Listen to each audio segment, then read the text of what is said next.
I'm Bruce Buffer. It's time for the Anthony Gorgano Show! Good morning! Good morning, everybody! Happy Super Tuesday. Yes, Super Tuesday across the Delaware Valley from NOLA to Philadelphia. The Eagles toast of the country. Oh my. Oh, here we are with a fine Tuesday. Love it. This is the Anthony Gargano Show. Good morning. We are brought to you by TrueMark Financial Credit Union. TrueMark.com/PHLY to learn about the credit union difference. So last night was media night. And one of the things that is a beautiful kind of byproduct of the Super Bowl hype is that it's your team who's the toast of the Super Bowl, of the country, right? There are, and I've covered, over 25 Super Bowls during my career. I've been to a ton of them. And, World Series and NBA Finals and NCAA tournaments, all these things. But when it's your team that's the toast of the whole thing, it's freaking awesome, right? Like there is a great feeling. It's funny. I want to play the game yesterday, and I'm completely all about it. Like I just can't wait for the football aspect of it. But VG's right. Like to enjoy the hype of it all, to enjoy the festivities from afar. Like I don't need to be there to enjoy AJ Brown or Howie Roseman getting all the accolades. It's fun. Like it's our team that's at the center. It's the co-star along with the Chiefs, right? It's our team that's the co-star of the biggest event in America. The biggest event in this country, the Super Bowl. And it's our team. It's Philadelphia. We're at the center stage. We're at the forefront of this. It's freaking awesome. And from that, I love this stuff, right? I'm into it. And all week long, I've decided to really try not to just fast forward to the game. I try to take my man VG's advice and, enjoy this week. Because I'll be honest with you, I had the fast forward button. Like, take me to Sunday afternoon. Like, take me there so I can watch this game. It's going to be incredible. But this is a part of the journey, like leading up to it and all this stuff. I was in Wawa this morning. I went and stopped and got gas, and I go inside to get a water, and I see a dude with this Eagles jacket, and it was different. I never saw this jacket, and it was awesome. And I went, dude, great jacket. And he smiled, and he went, go Birds. And I went, go Birds. And this whole thing that we have going here, the whole from Go Birds, right? The salutations to the whole thing is just beautiful, man. This is all part of our community and who we are and our closeness, and it's the best. And I have to lay a lot of accolades on one guy who has been responsible for this whole Eagles run. Of Jeffrey Lurie, obviously, but the guy's the architect. Howie Roseman, and I've known Howie forever. I've told you that. Howie Roseman, 3 Super Bowls in 8 years, we've chronicled different coaches, right? Doug and that staff, and then Wentz is the franchise quarterback. We know the history. Wentz is then out.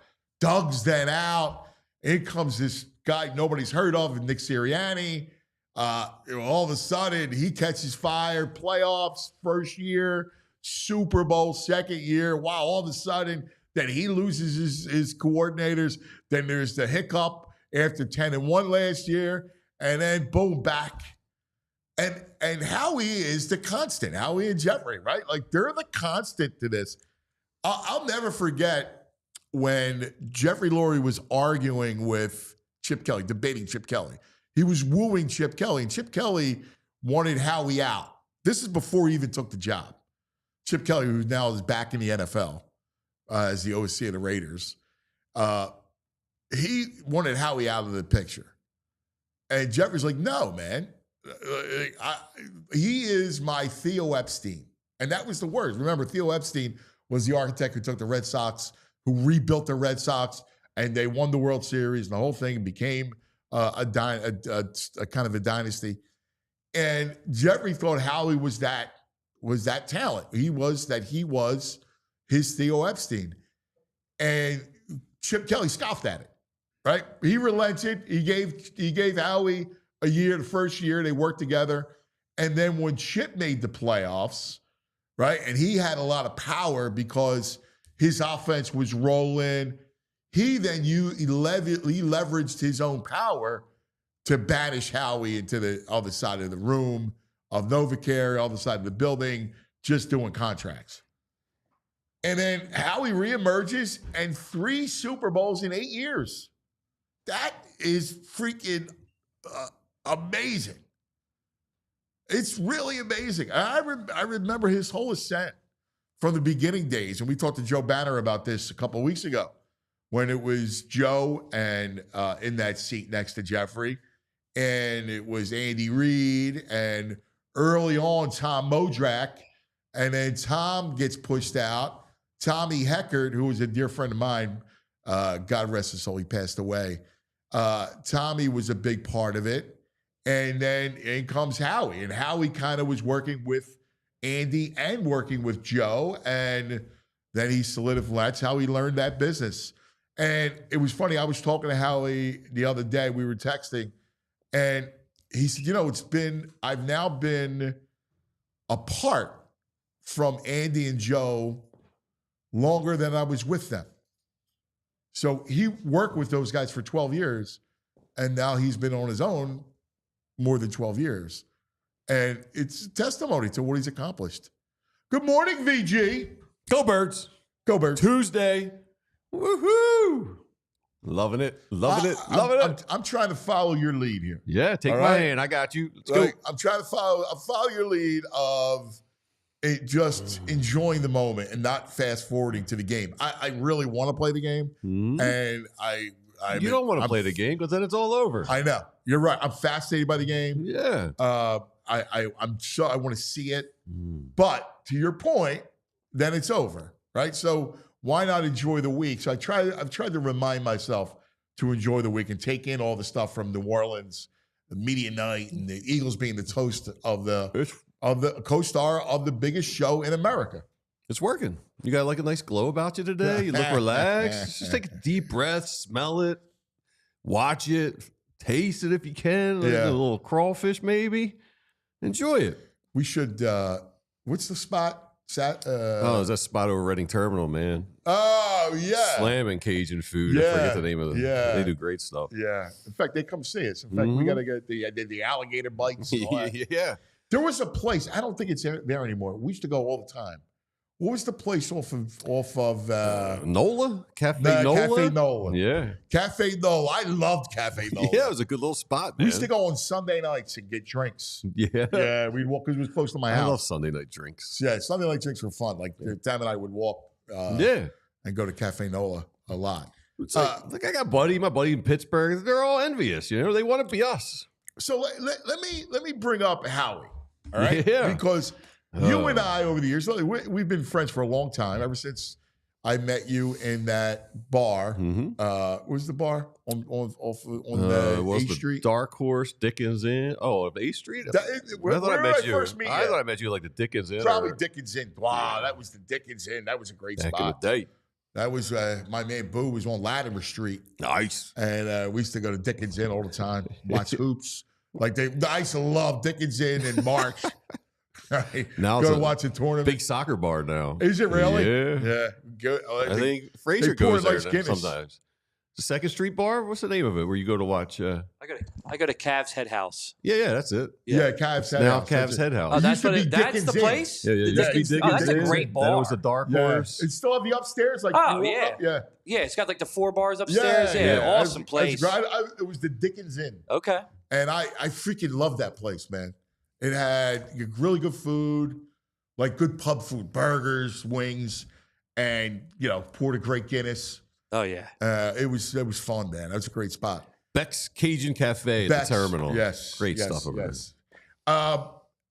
You and I, when I was doing the shows and doing remotes, we lived in the neighborhood together forever. And we used to talk a lot about Howie. And we would talk. I used to call it a Howie show he used to do. Bust his stones after every loss. Oh, my God, I forgot about that. Yeah. So this is great memory, right? This is great stuff. So I hosted the Howie Roseman show for 3 years. And it was, I did Andy. And then what happened that Andy didn't want to do it? There was something going on. Andy didn't want to, maybe it was during stuff with his kids and stuff. Anyway, so I wound up doing it with Howie, and then first year at Chip and the whole thing, right? So it was a lot of fun and the whole thing. But we would do the show at Chickies and Pete's, and VG was a ball breaker every time. And I remember going, "Oh, dude, Shocker. come on, man, leave me alone." Because Andrew, here I am. All right, I first of all, I like Howie. I've been friends with him for a long time, right? So I knew how earnest he was, and he made mistakes, he had a lot to learn, the whole thing. But I knew that he was on the fast track. Plus, I'm doing a show, right? Like, do I need and he was very, especially then, it wasn't like he was brimming with confidence. Yeah. Right? Like he was feeling his way through the show, period. Feeling way through the job, like very self-conscious. Yeah. Right? And then if there was a mistake or one of his guys did something, VG would call bust balls. Oh, of course. Constantly. VG has eyes on everything, so I'm not shocked that he. As soon as they'd announce my name, he'd hear how he grunt. He was like ready to get off. Here we go. He handled it pretty good. I mean, he handled it well. But he was always friendly whenever I saw him in person at the show. But he used to torment him. Like you would go, "Hey, Howie, because Howie would give you the, try to get out of the question. Plus, he would look at me, so I would answer. How many times in question I answered questions for Howie? Oh man! Anytime a receiver he drafted would have a bad game, I would love to call in. Yeah. So Howie, let me ask you about whatever. So-and-so. And it was all these years later, looking back, what transpired? Yeah. His journey's been an interesting journey. He's gotten much better, Howie 2.0. He started out a little rough. Last 3-4 years, he's just on a heater, unlike pretty much anything you've seen in professional sports as a GM. But, I mean, he came like 2016, 2020, he was like, we won the Super Bowl, but his drafts were always questionable. Then, but hold on. You can't give me, they won the Super Bowl, but they won the Super Bowl. Yeah, the only Super Bowl in the history of the franchise. Yeah, I think. I mean, listen. Did he have a couple misses in there? Yes. Did it matter? No. They won this Super Bowl. All right, listen, I liked Carson Wentz. I was all about Carson Wentz. I really was. I thought that he had a real chance. I still think he had immense talent. Carson Wentz's biggest issue was Carson Wentz. He was difficult with his quarterback coaches, we learned.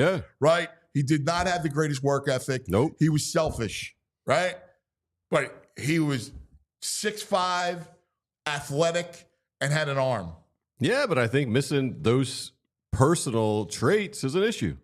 But you don't. Some of those traits, they don't show themselves until it plays out. You talk to people. You can ask people around them, what's he like in the building. You don't know that the extraordinary circumstances, that you're on your way to an MVP season and you get hurt and the backup quarterback comes in and wins the Super Bowl and is the toast of the town. Mm-hmm. I defy you to tell me any general manager that could foretell how a player would react under those circumstances. Well, you hire psychologists to do a test on them before you draft draft the number one pick. That's nonsense. Just admit that's ridiculous. Nah, I'll never admit that. Never admit that. Before you pick a psychologist, that's a lot of work. There's so much in-depth testing and meeting with these people. You can't foretell that. How does he handle adversity? Terribly. That's all. Maybe the kid never had adversity in his life, but okay. But that situation is extraordinary. How many times has it happened? Hostetler and Sims? Maybe. Yeah. I mean, are we kidding? Plunkett? Like, come on, bro. Like, come on, bro. I mean, that's just ridiculous. Just admit, all right?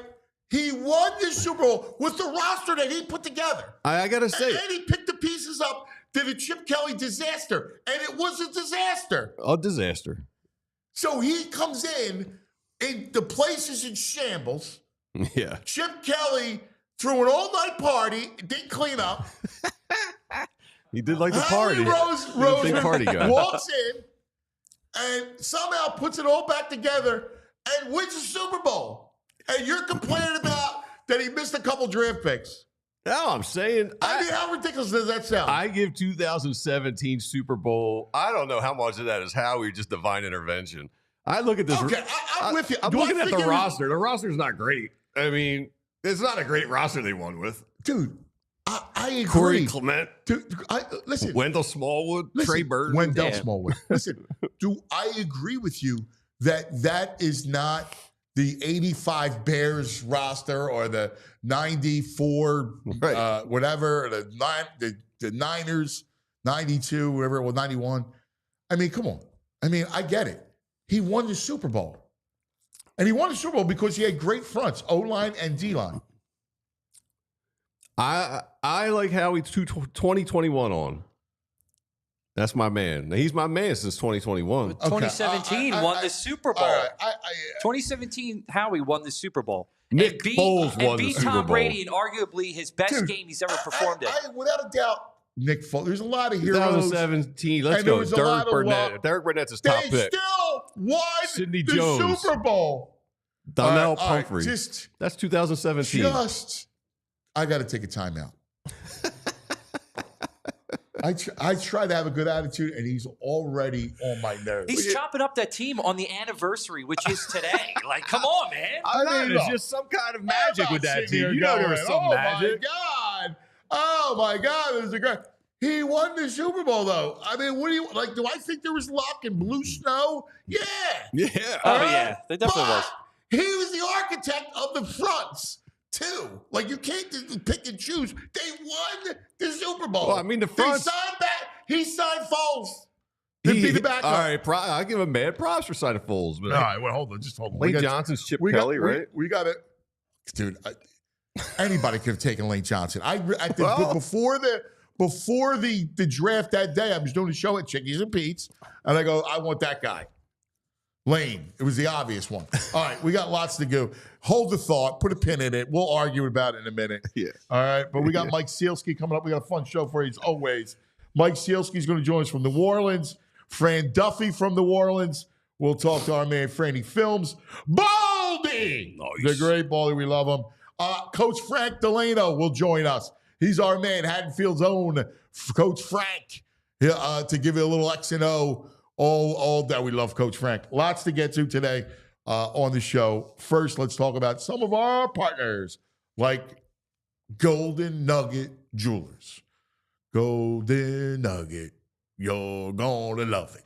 It's the season, man. It is. You're going to spend a lot of time with football and get something nice for the 14th. Yes. Feb 14, Valentine's Day. So make sure that you are prepared for Valentine's Day. All right?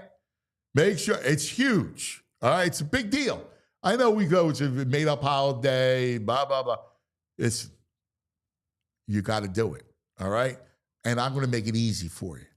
Because my boy Yaron, who I've known for as long as VG, he's got a great spot on 8th and Chestnut in the heart of Jewelers Row in Center City. Golden Nugget Jewelers. He's got diamond pendants, diamond earrings. He's got all kinds of great stuff, bracelets and anklets and rings and you name it. He's also got engagement rings. So if you're looking to pop the question on Valentine's Day and in the whole day of love, then do yourself a favor, go see Yaron. He's got the largest selection of certified diamonds. He's got the designers for the settings like Tacori and Viraggio. GoldenNuggetJewelers.com. Golden Nugget Jewelers, where Philly gets engaged. All right, also, let's talk about Rothman. Hey, man, Rothman saved my neck. I was in a trauma unit with a broken neck, and the Rothman doctors got me back together. Yeah, they're the best, man. Joints aching, hands cramping, neck out of whack. Rothman's got you at Rothman Orthopedics. Practically specialized care has been their passion for over 50 years. Their mission, high-quality, compassionate, affordable care rooted in research leading to new treatments and better outcomes. Each Rothman doctor is laser-focused on their specialty, hip, knee, spine, you name it. They have a team for each body part right in your backyard, all right? You can cross over that defense. You can drain the jumpers. You could be the driveway hero, all right? You could root for our teams like no other fans in the country. They're Rothman Orthopedics. They specialize in you. That's right. Rothman Orthopedics specializes in orthopedics in you for over 50 years. All right? Do yourself a favor. Visit RothmanOrtho.com/PHLY to learn more and make an appointment today. Provolone John giving out life wisdom in the chat. Fellas, if you're single before Christmas, he says, wait until after March Madness. Smart guy. It's great advice. Yeah. I'm going to take Provolone that advice. John. Yeah. You listening, buddy boy? I'm listening to that, yeah. How about you, Joey? You got that? You got that wisdom? He's listening, yeah. I better be listening. All right. We got our man. All right. From the Inquirer, the great columnist. I love him. Make sure you read him. He is phenomenal. And he's a great author as well. He's our friend, Mike Sielski, joining us from New Orleans. You're in New Orleans? I'm in my hotel room, cuz. Nice. Sometimes. Nice. I do. What am I saying? I do know that. What's the vibe? You have a great keen intuition as to like the flavor and what's going on. What was the circus of last night to you? Two things. Number one, very businesslike from the Eagles. Definitely got the sense that this was not a new thing, which of course it is not. And definitely got the sense of we are here to win a football game and finish off a season in which we should be crowned the best team in the NFL. I know that can be kind of a cliche thing to say, but I really felt that way last night, being around those guys. And particularly, I spent a lot of time in front of Jeffrey Lurie and Howie Roseman.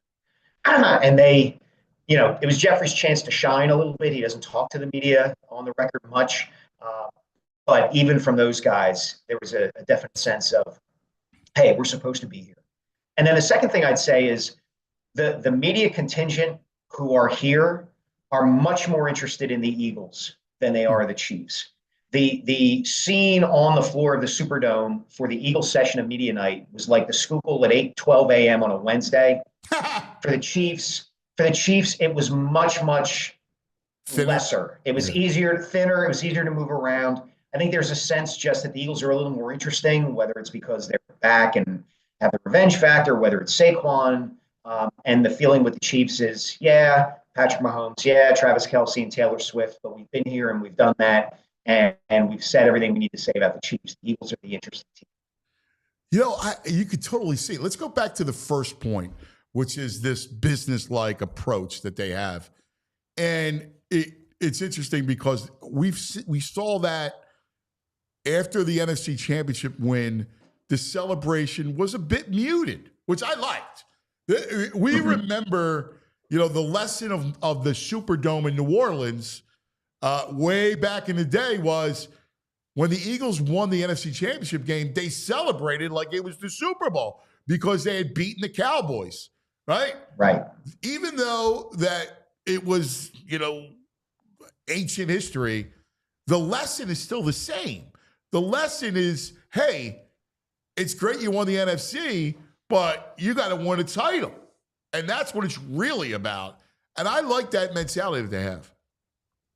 Yeah, and it's helped by the fact that this is the franchise's third Super Bowl in 8 years, right? It's one thing when it's 1981, the franchise has never been to the Super Bowl before. And not only had they never been there, but when they finally get there, they beat the Dallas Cowboys to get there. I mean, there's that famous video clip of Dick Vermeil at the end of that game where he's hugging a player on the sideline and he's saying, you know where you're going? You're going to the Super Bowl. And Vermeil is so over the top happy that, and I'm sure he didn't intend this, but you can see like it had to be difficult for him and the rest of the coaching staff and the players to like ground themselves heading into that game against the Raiders. I think this is different. There are plenty of guys left over from 2022 who remember what it was like to see that game slip away with a double-digit halftime lead.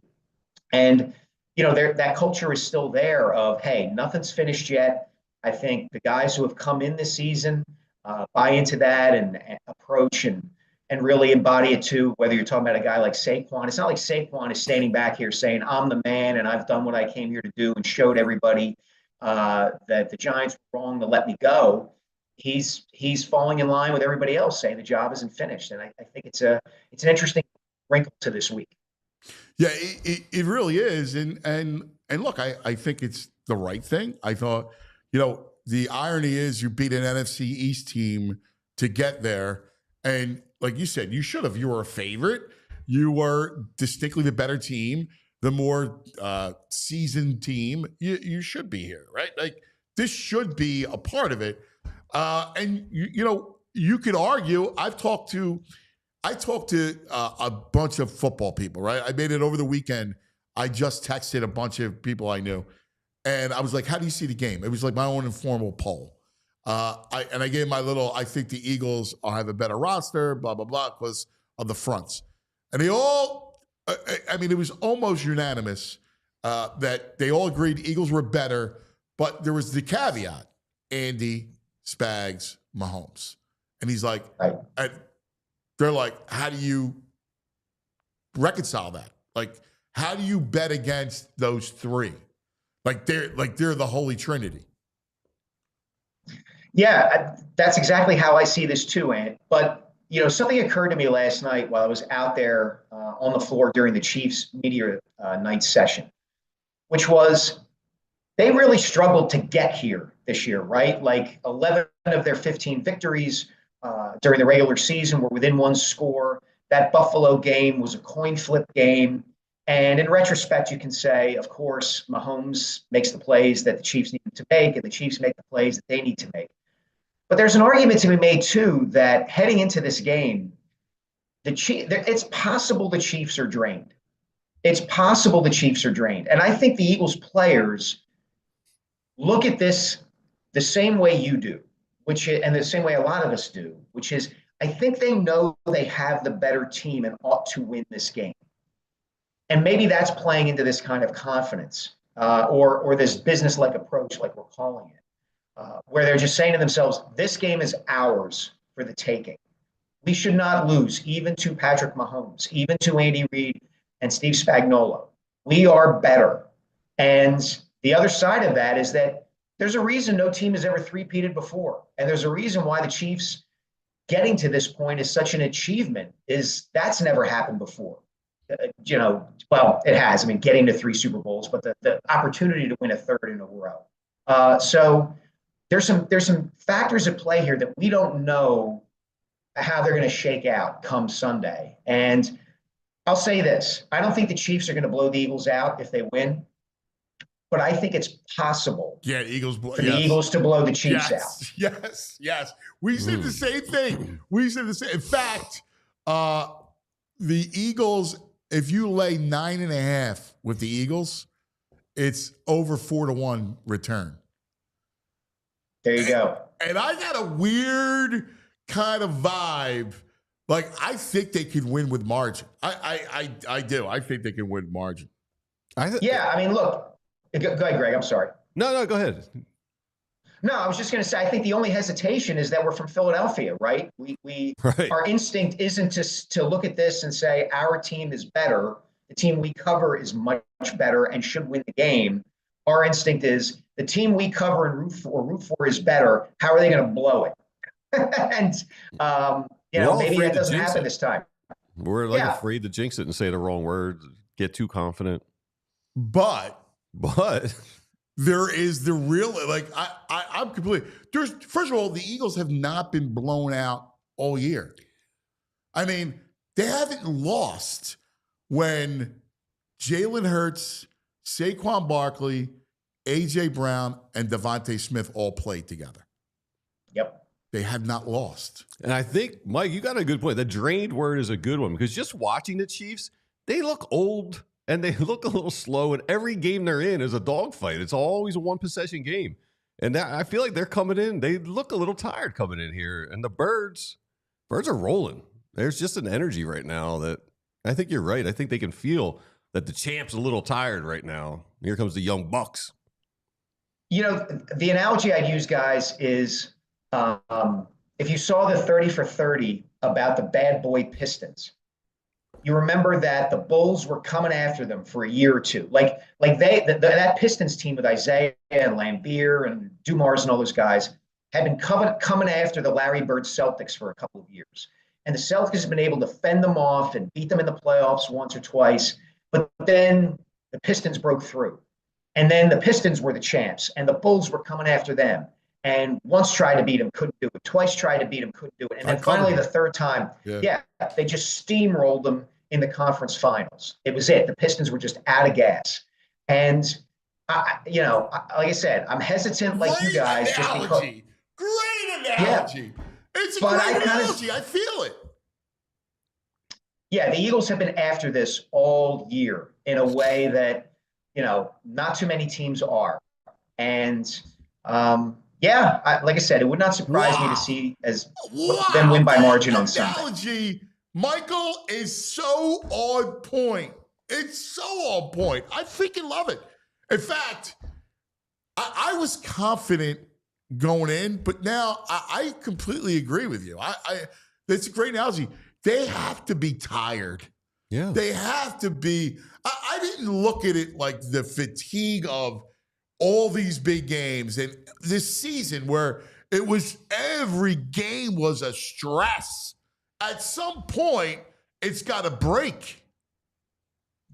Look at the Buffalo Bills in the 90s, right? Like the sport isn't that different, that these things change over time, right? It's no coincidence to me that the Bills' best shot to win a Super Bowl was that first time they got there. And with each time they got back, they were really less and less competitive. And some of that is, all right, we had to climb the mountain again. And here we are against a team, whether it's Washington in 91 or the Cowboys teams in 92 and 93, that are just better. And the effort that you need to summon to stay with and beat a team that has more talent and is playing for all the marbles was just more than could be asked of those Bills teams. And look, it's Mahomes, to a certain degree. A team that's going to beat the Chiefs is like a team that's going to beat the Bulls with Jordan. It's right. Oh, well, if we just get Michael to shoot jump shots, we'll be okay. And then Michael goes out and hits 6 threes in the first half, and you're wondering what the hell you were thinking. I think Mahomes has certainly some of that. But the rest of the Chiefs roster, man, like the Eagles are better. And they're better significantly. They're better in important spots, right? Right. They're better in the O-line. Like, listen, I think Andy did a great job fixing their O-line, which was a problem, right? Their tackle situation was a huge problem. Kicking Tooney out was big, but what did it do? Yep. It weakened the interior part of that line because now you have to play Caliendo at left guard. Like, that's a big deal. And the Eagles' O-line, rock solid. the Eagles D-line, especially, in the middle with Carter, and then you got fortified coming with BG and Nolan Smith coming along. They are better, and isn't that the basic tenet of football, Mike? O-line, D-line, trench warfare. You're 100% right. It's interesting to me, and because I was thinking about this again last night, like when Andy was with the Eagles, and especially in like that 04 team when they finally got there, if you looked at that roster and ask any guy on that 04 team, and they'll tell you this, like, we should have won the Super Bowl that year. We had the better team. Go back and watch games from that season. That roster was stacked. And then the only reason to think the Patriots could beat them was, well, they got Brady and Belichick and this great defense. Okay. That was the reason to believe it. Now that the roles are reversed, right? Somehow Andy's come around to being the wise old sage coach who will figure out a way to get it done with his all-world quarterback. It's just funny how over time things can change like that. I know. I don't think it changes the dynamic of this matchup, though. I just think that you watch the Eagles week after week after week, even when they don't play well, like they did against the Packers and the Rams, they win. They score 20-plus points, or they, limit what the opposing quarterback can do, and you don't have to worry about a slippery turf this time. It's the Superdome. Everybody knows the Superdome. So I hope we're not getting too far ahead of ourselves, but I think there may be a parade next week.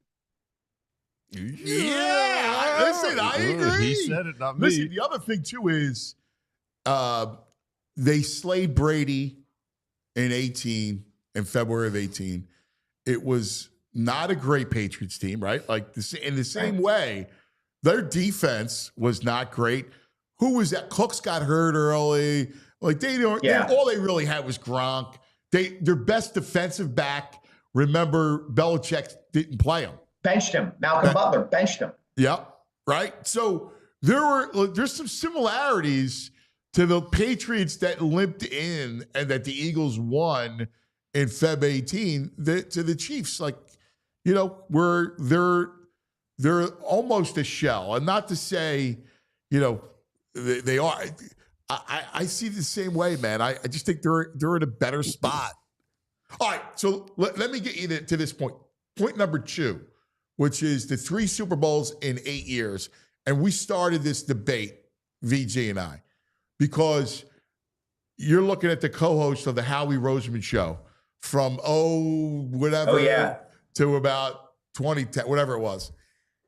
And he used to call and bust stones, right? Like he would, call in and he would, and I'm sitting there going, he's like, who? And then Howie would go, hey, cuz, who's this VG guy? I'm like, no, you don't mean any harm, whatever. I've known Howie since he got I brought receipts. Since he got to Philadelphia, I knew him. I've known him. I sat with him, and I consoled him, to be honest with you, when Chip banished him to the other side of the building. And he was wondering whether he should just leave and go to another team. Mm-hmm. And I look at the job he's done in these 3 Super Bowls in 8 years, and it's remarkable. And Jeffrey, I'm curious to see if Jeffrey talked about that at all. But Jeffrey told Chip Kelly early on, before he gave Chip all the power, he said, no, you need to work with Howie. Howie's my Theo Epstein. And Chip scoffed at that. Yeah. Yeah, look, Jeffrey was a little bit in his glory last night, as he tends to be at media night, because, like I said, he doesn't talk during the year. It's his chance to talk about his franchise and celebrate. And he and Howie were next to each other. And, it's really interesting. My feeling is that Jeffrey and Andy are the 2 most important figures in Eagles history. And like a slight tier below that are Joe Banner and Howie, because Jeffrey and Andy were kind of the tone setters. They're the culture setters. And then you have the brains come in and show everybody how to do it. As far as Howie goes, I give that guy a lot of credit, man.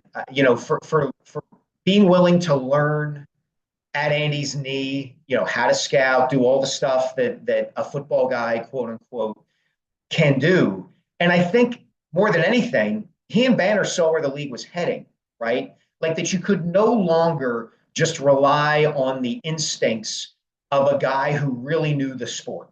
Okay. The Parcells model only works if you have Parcells or somebody like him. Otherwise, it's going to be, this is our plan. This is our philosophy. These are the traits we're looking for when we draft or acquire a player. These are the traits we're looking for when we hire somebody to be a coach. And, here they are. And, there was that big, I don't know if you guys saw it. There was a huge article and place where I used to work, the Wall Street Journal, the other day, just lauding Howie as the best general manager in the league. And he keeps pantsing all these football guys from year to year, man. And here they are. I didn't see it. Who wrote it? Yeah, Andrew Beaton, I think, who's their NFL writer. And it was kind of like, introducing Howie Roseman to a non-sports loving audience. Like, hey, here's the best general manager in the NFL. And here's his backstory. Yeah. You get into you mentioned something that's so profound, which is football guy, non-football guy. Like, they did not let him in the club. Like, they would scoff at him and they would, mock him. Like, that's true. Like, to scale the wall of the football guy when you didn't know anything about the sport, you didn't play it, you didn't feel it, you never took a hit, you don't understand it. Like, the stuff that people would say to him, and you mentioned a guy like Parcells, who, like, embodied that era into the 2000s, right? Like, from the 80s into the 2000s, it was big tuna, right? It was, he would hulk on the sidelines and scoff at his players. What are you wearing, a dress? Like, you can hear it all, right? Like that was the mindset of the uber macho football guy. And then here's Howie, who didn't have a lot of bass in his voice, right? Who comes in, right? Who comes into this thing and from a non-coach and is relegated, like, you're a numbers guy, dude. Just give me the budget and let the chef cook, right? Like that sort of thing. And he scaled it, man. He did. Look, the thing we all know about Howie is, he also has a reputation for being, inclined to the top. He was willing to do whatever he had to do. And, you'll hear things around the league about, Howie stabbed somebody in the back or did this or, can be difficult to deal with and all of that. And you don't necessarily want that. But by the same token, to get where he has gotten in this sport, in the path that he took, I understand why he feels that way, if you know what I mean. Like, it's going to be really hard for someone who got there the way he did to be magnanimous. It doesn't mean he shouldn't be magnanimous. It just means I understand if he's not, because he's going to feel like, listen, you blankety blank blanks, you know what it took for me to get here. And it's like the kid in the schoolyard who finally gets to rub it in the bully's face. Yeah. And so I get that aspect of it too. Yeah. That's a fascinating piece. Mm-hmm. He's telling VG right now, oh yeah, VG. Yeah, you were calling up my show and ripping me. Well, here you go. He needed it. He needed to rip it. Now I helped him become the man he is today. Man, you all should be thanking me. Spoken like every abusive father in America. Hey, Mike, I always love your pieces because you can tend to lie as a contrarian, and you're either with you or against you when you write your pieces. There's no gray.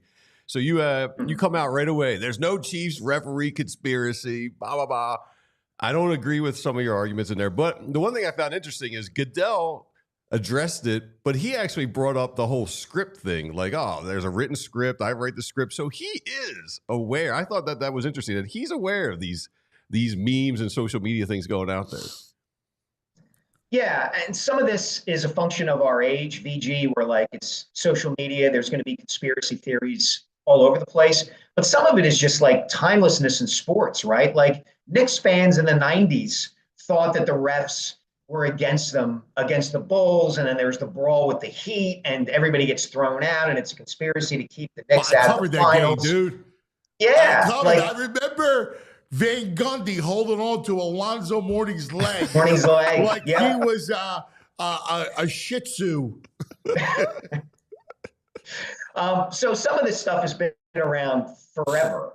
The more interesting thing to me is, and this, I was at that Goodell presser yesterday, and nobody brought this up, which is during the presser, a Major League Baseball umpire got fired for being involved with a guy who bets on baseball.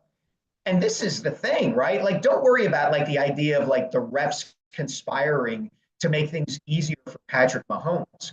Like, worry about the fact that referees and umpires have easy access to betting everywhere, and that that's the threat to the integrity of the sport.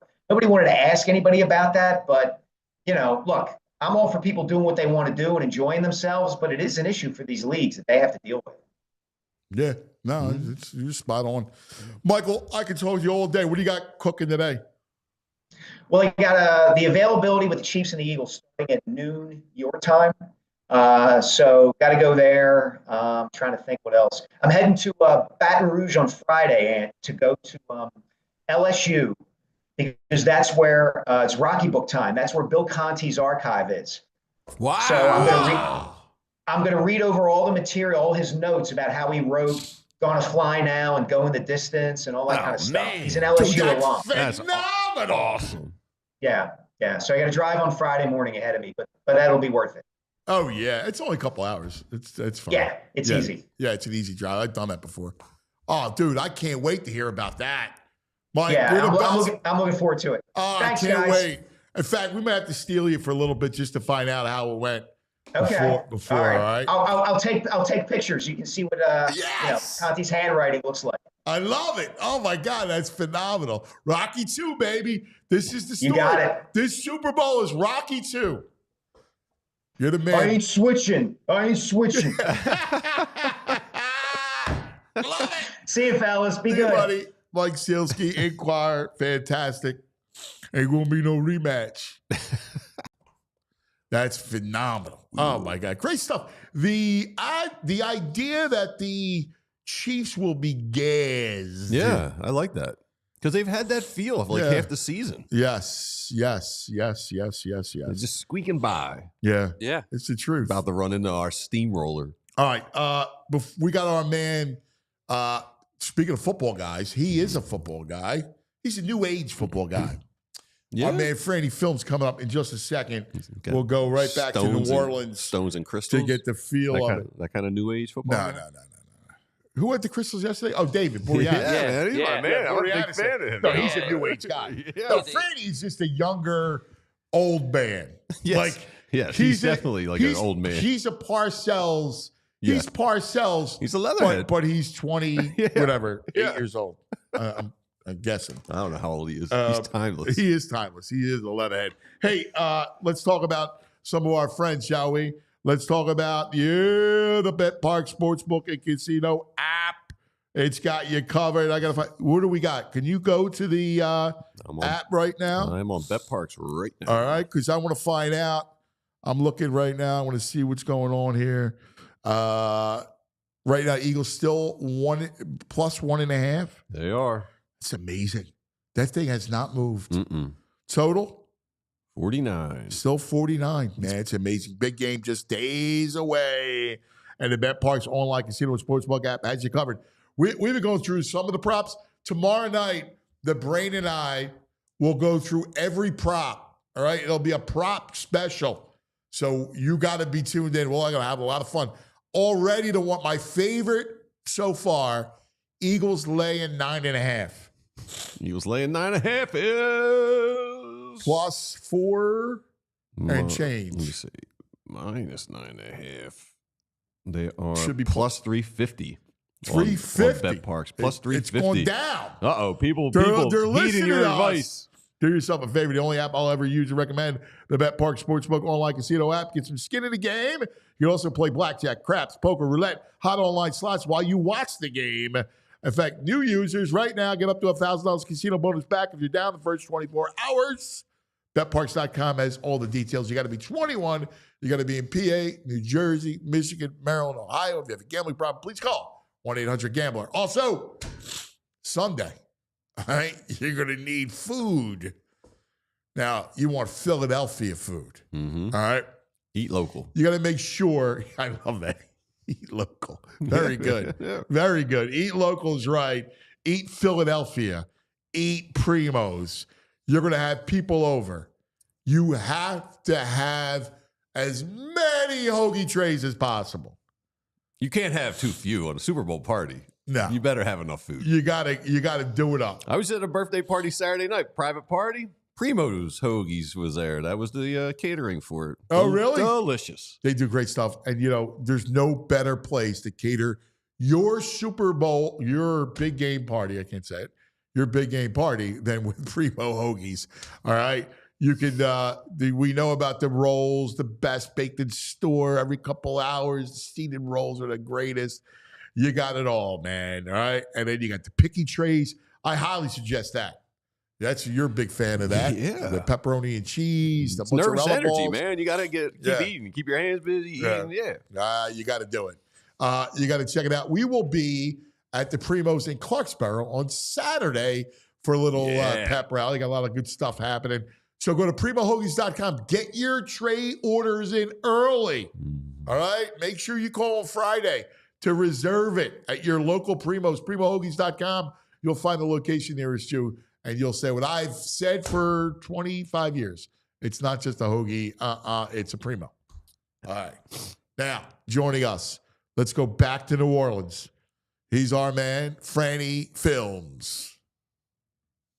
Yeah. They do not crave food nor drink for nourishment, for they exist solely on the glow of the all 22 monitors. They are the Leatherheads, and he is Franny Films. There he is. Oh, man. Look at you guys we matching are hoodies. Twinsies. It's cute. Yeah. Twinsies. Look at that. What's up, man? What's up, We got to BG? rep the brand, baby. That's right. That's all. It's a good hoodie. It's It is. all I about like the visibility. The hockey sweater look. Yeah. You should get a Italian flag on your one sleeve. Yeah, I Customize it should. a little bit. Yeah. Like Sirianni. Yeah. Yeah. I agree. I agree. Franny can get an Irish right on his sleeve. I will say this is one of my favorite hoodies I have now. This thing is really comfortable. It is. It's great. I love our stuff's actually. It's cool looking and it's comfortable. It's all get out, man. It really is good stuff. All right. So, have you gotten out at all in New Orleans, or are you just watching tape? I got here yesterday afternoon, so it was a bit of a whirlwind. Last night we finished up on Radio Row. Me, Bo, and Zach got back to our hotel just about midnight and got some food in before we were able to go up to bed. So no, have not hit the town at all yet. I don't know how much of that I'll be doing, just because I'm trying to get obviously Super Bowl prep, but then we got draft prep, we got everything going on. So I'll get out in the town a little bit. I'm going to experience some of the local fare, but I don't think I'll be doing anything too crazy over the next couple of days. So I love him. All right. He's on the brink. True football guys never stray too far, right? That's for the off season, right? when it's June, Franny can get nuts. All right. All right. He's got a window from the middle of June to the first couple weeks of July. He's rubbing off on me. You guys would be proud. I watched some Senior Bowl practices. I got a guy, Franny. I think I got a guy I would like on the squad. Little Lay it on me. What do you got, small BG? school guy, Sacramento State. This guy named Slater. Jackson Slater. Yeah, I saw him dominating some LSU guys in the one-on-one practices. Yeah, he had a nice week last week. I think that when you look at one of the themes walking away from the week was that a lot of the small school linemen really stood out. Gray Zabel from North Dakota State was probably the best player there in terms of who performed at the highest level. I thought Gray Zabel was outstanding, but you look at him. There was a kid from Arkansas State that did really well. It was a great week for the small school linemen, which is especially intriguing, and I know you can appreciate this too, is the fact that, with the transfer portal, all these guys from the smaller schools, they get plucked by the bigger programs. So, shout out to Jim Nagy and that staff for the Senior Bowl for being able to sift through that and still find small school players that can come up and look good, in that stage. Dude, it's going to change too, with roster size diminishing in college, with the NIL and the roster size, the JUCO world is going to explode. And players there's going to be even more talent at smaller schools because of the roster size going down. And that means it's going to filter out to the smaller schools, and kids who develop late, you'll find some gems. So scouting is going to be at a premium in the near future. And that's what, honestly, when I hear a lot of people from like mid-majors or fans of mid-major, schools, you look at like Temple, for example, and say, oh, well, they might as well not even try and compete. They just close the program down. To me, that's bull. I think that when you look at it, you're going to get players plucked from you, right? There are going to be, the Alabamas and the Penn States. They're going to come and take some of your best players. But number one, you've got players coming down that are transferring out of those big schools that have a lot of talent, that were 4- and 5-star guys. You can get those players, get them into your culture. Then you have the JUCO level, exactly the recycled talent that you get through that level. And then also some of these players, there's no reason why you can't get a player from a Sacramento State to come and play for your school as well. So if you're Boise, if you're Hawaii, why couldn't they get Jackson Slater, to come and play for their school? So it's created a really interesting dynamic. And look, there's a lot that has to be fixed with that dynamic right now, but it does make for a lot of fascinating discussion around the state of the game. All right, let's get to the game itself. Yeah. What have you gleaned so far? We're going to be checking in with you during the course of the week. So I'm just curious, pick one piece in this matchup that really stands out to you that you've kind of looked at. Yeah, there's a lot, and I've been trying, especially over these last couple of days, really diving a little bit deeper into the matchup than I was able to last week, just being down in Mobile. So, really the last couple of days, I've started to look into it a little deeper. And, I think that when you look at, there's the transformation of this Chiefs offense, right? Because I think a lot of it, we know, like, this offense has not been as explosive over this season as what we've come to expect. Down the field, they have not been, nearly as productive.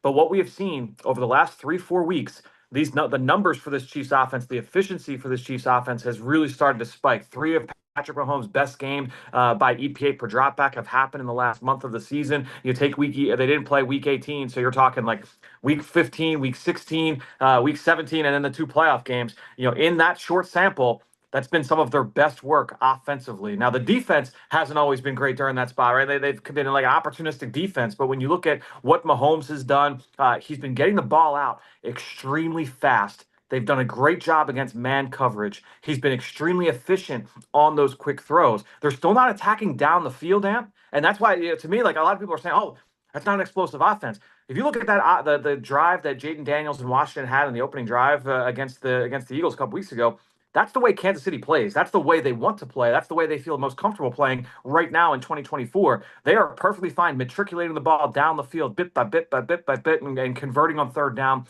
Mahomes has been excellent on third down this season. And so that's the way that they want to play.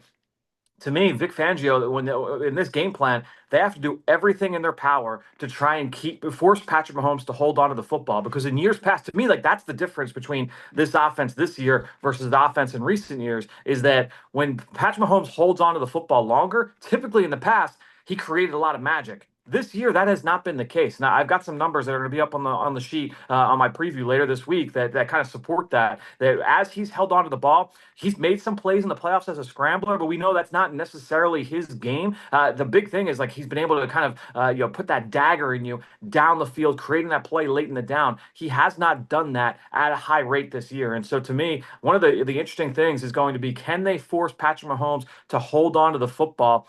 It's the more successful way to do that this year has been against zone coverage. When they've gone up against man, that was the thing with Buffalo. I mean, Buffalo tried to come out and play man-to-man, and they just diced them, in that football game, just up and down the field. Mahomes was able to carve them up, get the ball out quickly. So just trying to find ways to force Mahomes to hold on to the football. That allows some of those defensive line matchups to be able to try and get home. That's where you get into, Jalen Carter and Milton Williams and Nolan Smith being able to get home. If you force them to hold on to the football, I think that would go a long way. Now, the only thing I would say, there is some reasoning behind that during the season. They were really dismantled when it came to the receivers. Yeah, no doubt. I mean, exactly. Worthy got hurt. They added Hopkins late. He still hasn't really kind of been ingratiated. Andy hasn't really, used him a lot in the offense. He played like 12 snaps. Yeah, he played like 12 snaps last week. No, he dusted off Juju Smith-Schuster, which was odd. Hollywood Brown was hurt for a while, right? Yep. So, and Kelsey's in a weird spot. Like, he looks slow and plodding. 2 weeks ago, he had in the divisional game, he played well against Houston. He was pretty active, but he hasn't been that down the field kind of, take it out. Like when things break down. In the past, Kelsey was a guy that would then break it deep, and they would hook up. No, look, I appreciate you 10 minutes ago saying that you think I'm like 28 years old. I'll take that. I'll take that compliment. That's how I feel. But I feel it when I'm watching Kelsey on film. Obviously, he's getting up there. He's getting a little bit older, and I think that shows on tape. It's going to come out in spurts. There are a lot of people that felt like, maybe he was playing possum a little bit, as the season went on. It was like, all right, he doesn't really have that juice. And then he showed up in that divisional round win over the Houston Texans and was outstanding. And so I do think that, look, in a one-game sample, can he muster up everything he's got and be that game breaker for Mahomes? I do think that's possible. And that's, to me, that's the one thing that gives me pause in this game is that playoff Andy, playoff Mahomes, playoff Spags, playoff Kelsey, right? It's like we've seen these guys do it time and time and time again.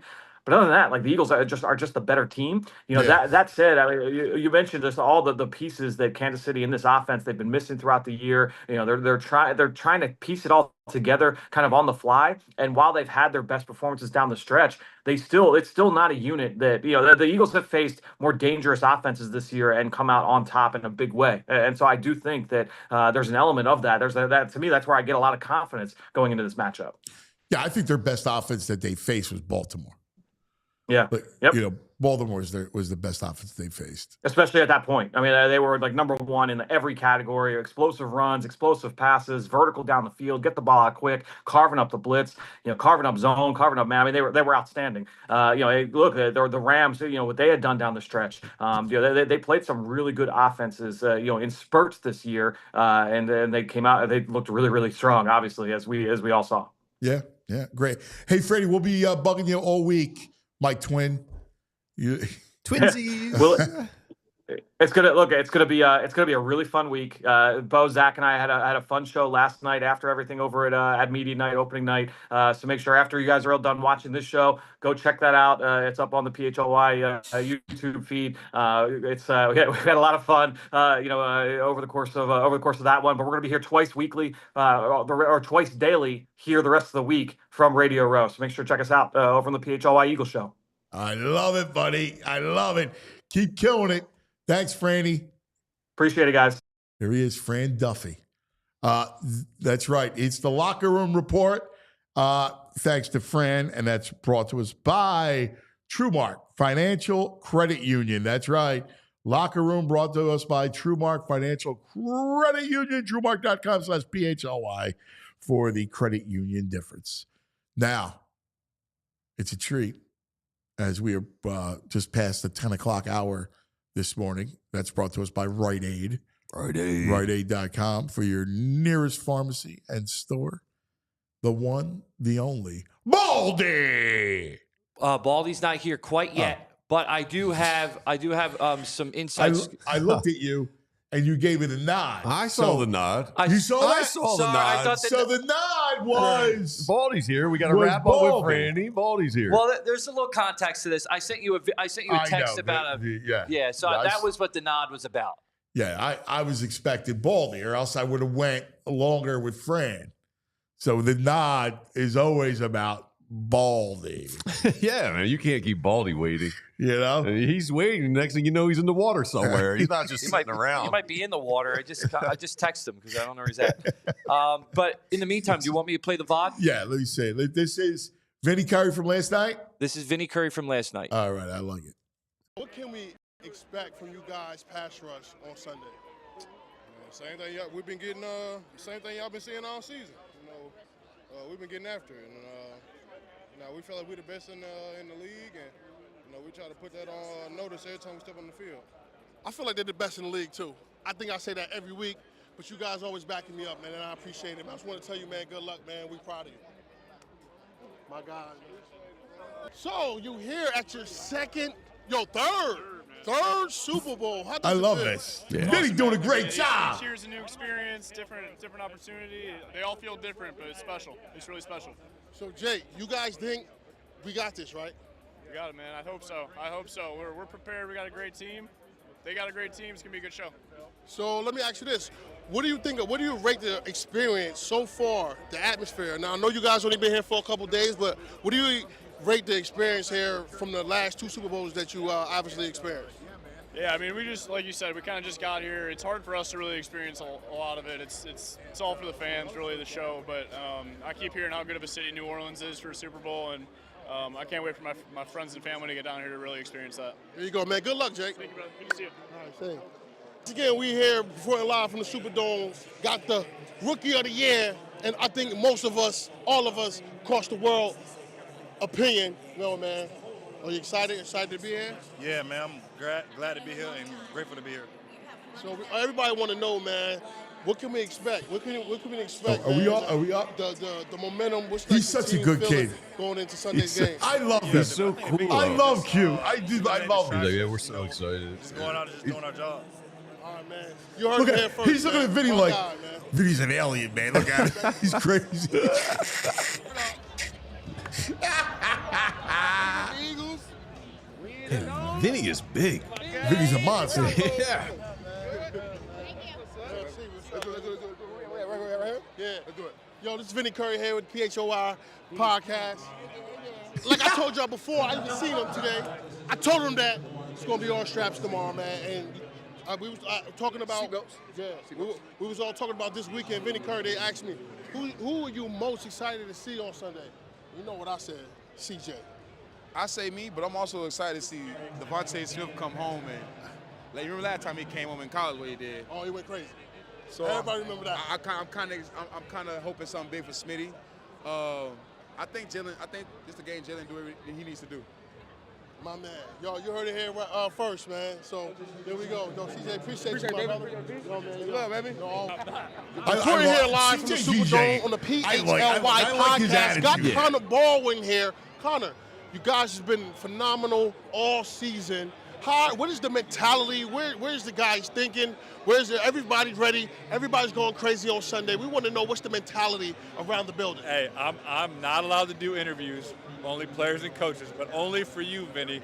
I'm doing this interview because you're the man. Happy to see you. Happy you're here. You're doing a great job. I'm Thank you, Bubba. PHLY. Yeah, thank you. How are you doing, man? How you feel being here? Yo, listen, the PHLY podcast just want to know, can we get invited to one of your events? Yeah, MTWV events. You're invited, man. Whoa, you heard it here first. Oh, Vinny's the best. He's got a great presence. He's one of these people. He walks in a room, you want to hug. He hugs everybody. Yes. You want to hug him. Yeah. He's the best. He's got a great vibe about him. Yeah. Vinny's got a great vibe. Great vibe. We have him? I'm giving you the nod, yes. This is the nod. All right, great. The one, the only. Can't wait for him. Baldy.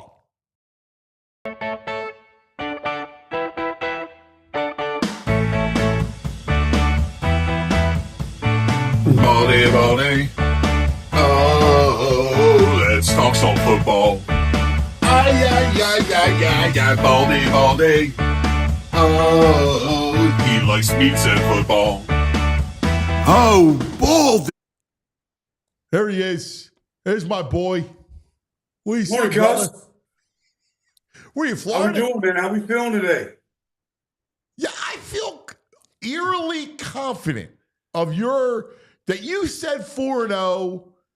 You said it matter-of-factly without great fanfare. You just went, film doesn't lie. This is what it is, 4-0.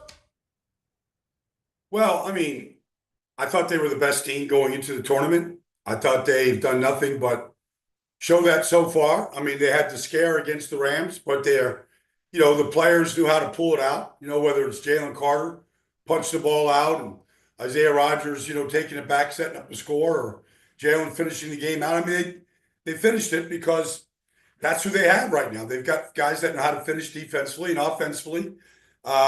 They've shown different ways that they can win. They can run it. They can win with explosive plays. They can throw it.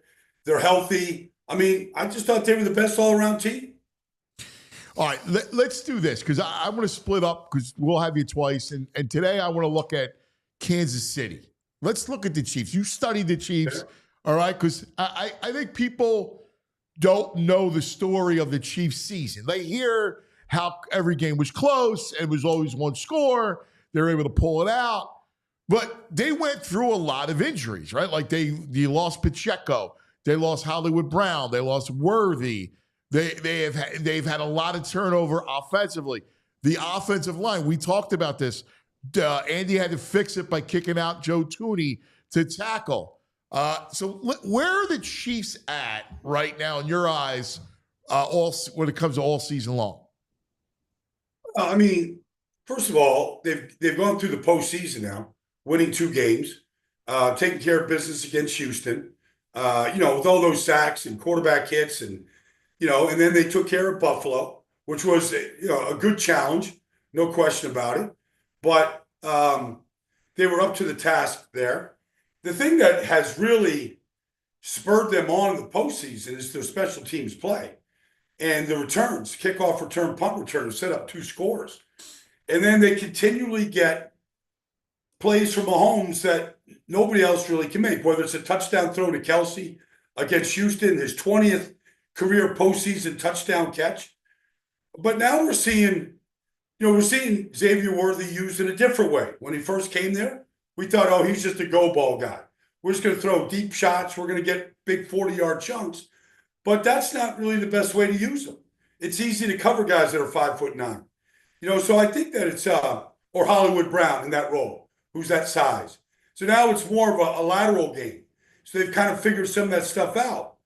And then when you look at Tooney at left tackle, Mahomes now feels pretty confident and comfortable that for the most part, outside of a couple rushes, his backside is protected and he keeps his eyes down the field. So they've kind of seen the thing that, Kansas City sees, especially against Houston, you see 2 great edge rushers in Will Anderson, Danielle Hunter. Against Buffalo, you see a great defense that knows how to spy him, knows how to, take the deep shots away, and they still get the deep shots. So I think ultimately, and we haven't even got to the defense yet, but ultimately they win because they use the season as a test. And they constantly are tested in different things that they work to improve upon. And so now, regardless of how you want to look at their season, the close wins, block field goal against Denver to ice the game, all that stuff, they're battle tested and they're healthy. And you give Andy Reid 2 weeks to prepare. I mean, that's the ultimate opponent for anybody. Do they offensively match up in the fact that they don't have a lot of big play down the field, right? Even Worthy's not your traditional. He's not Deshaun Jackson, who's going to take the top off of a cover 2. He's more, you try to get him in space and then hope he goes. Are they more suited to face Vic's defense, which is kind of makes you matriculate because they do matriculate down the field? Yeah. I mean, they're very content just converting and making first downs and moving methodically down the field. They have that ability to do it. Mahomes, I mean, they put together their share of long drives. Mahomes knows how to execute those. In today's world, it's a 4th down game. It's not 3 downs anymore. It's 4 downs. And depending on the down distance situation, we're going to look back on all these games and how these teams do on their fourth downs, being able to sustain offense. And both teams feel very comfortable putting the ball in the quarterback's hands or the running back's hands to be able to convert those. I feel like if Mahomes has 4th and 2 at his own 35-yard line with 50 seconds, I mean, these are situations that you work on all week long right now. The game plan is finished. Now it's just situational football. But let's just say it's 4th and 2 at the 35, Gus, with 35 seconds to go in the half. You think Andy Reid's going to punt that ball? Right. Yeah. I don't. No. I don't think for a second. I think they could draw all the plays up they want right now on this Tuesday morning, Super Bowl week. Media day's all over. Now they're on the field. They're concentrating, right? I'm saying Mahomes and Kelce are going to make that happen. Now, maybe Zach Vaughn, maybe they have some, defense for Kelce in that spot, and Mahomes has to, pull it and whatever. But I feel like in those type of situations, they're going to put the ball in Mahomes' hand. Do you sense, and Mike Sielski brought this up this morning about the idea that the Chiefs, there's a reason why teams don't three-peat. The Chiefs has been stressed each week. Does that catch up to you? Does all those games and the stress of each week, no? No, because as soon as they won last year, and look, so what Mike's point is, and I'm not saying Mike is wrong. I just don't agree with it. Mike's point is they've been out there for 5 extra weeks more than any other team. The Eagles got bounced out last year. They had a full month extra rest to build and to prepare than the Chiefs did, who went on to win the Super Bowl. And so the off seasons get shorter and shorter, is what Mike is saying. But I just think that the Chiefs used the season to prepare for the postseason. And so, while Mahomes still gets every single rep, for the most part, and they're playing their starters as much as anybody in this whole business, because the starters, they want all the stats.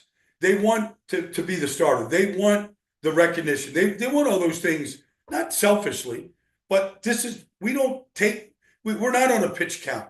We're not resting our legs, getting ready. They built themselves up for this moment.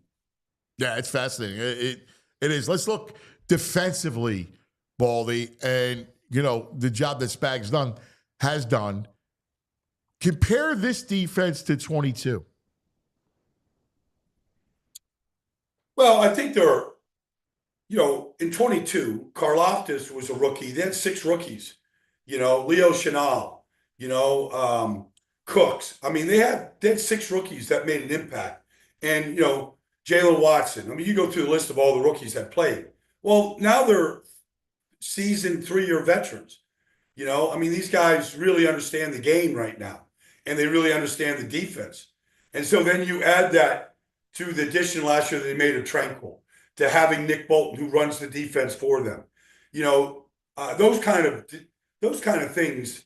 Now it's not like it's their first time. This is their 3rd Super Bowl for 6 of those 6 rookies from 2022. I mean, they're seasoned veteran players that really understand their roles. And whenever a check is called by Nick or by Spags, they really know where to go. I don't believe that they will break down based on any sort of formation, motion, pre-snap that the Eagles throw at them. Yeah. The thing's going to be interesting is what Spags does to try to mitigate Barkley, right? Because we know Saquon is the game wrecker, right? But what the Eagles do, the triangle of Hurts's legs, Barkley, and A.J. Brown is so hard to defend, right? Because you just can't, if you're going to spy Hurts, what does that do to the run game? And then are you going to man up AJ? Because we've seen AJ torment man coverage. Yeah, my guess is that they're going to concentrate on Saquon. I mean, that's my guess. And whether it's a 4-4 box, okay, you're one-on-one outside with AJ and Devontae, okay. My guess is early downs, at least early in the game, you're going to see Kansas City build a true 8-man box. Or if it's, they're 3 wide receivers, 11 personnel, they'll be in a 7-man box. But that's my guess, is you'll see Justin Reed at the line of scrimmage. And they're going to take away. I mean, if you look at these, like I went back and I watched all 7 60-yard touchdown runs by Saquon from this year. I mean, it's ridiculous, right? But, it started against the Saints. In almost every single run, he's gotten into the alley. So somehow, whether it is, picking up a stunt against New Orleans or pulling or running a read option with Jalen and then coming out the backside with, Mekhi Becton pulling and some kind of counter, like he's gotten to the alley. And those were the big runs happen because now he's building his speed. All right. And now he's hitting 22 miles an hour, whatever it is. And he's running away for these defenses. My guess is Spags like, we're not going to let him get to the alley. If he gets a 10-yarder up the middle, we'll tackle him. We'll get bodies on him. We'll bang him. But we're not going to let him get to the alley into the open spaces. Yeah. Yeah, you could see. The alley, it's amazing, man.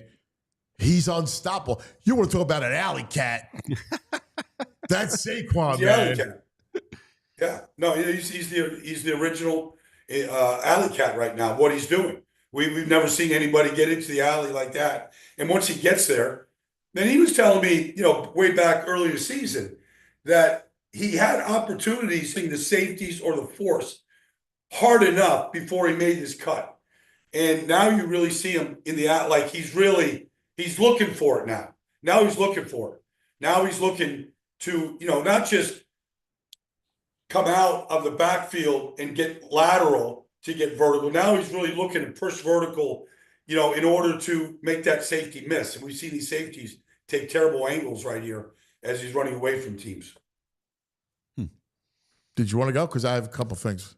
I was going to ask about the you defense. look runnerish. I'm going to switch to the other side of the ball, but if you want to follow, go ahead. Xavier Worthy is kind of there. If they're going to have a big play, it's going to be Xavier Worthy. He's fast, but he's also slight. If you watch him on film, can you disrupt him with some physicality, some press coverage? No, not really. He's Deshaun Jackson. He just has this stride that opens up. He's, we've seen some guys, like he's not going to gain any weight. Like he's going to be the same. He was the same guy at Texas.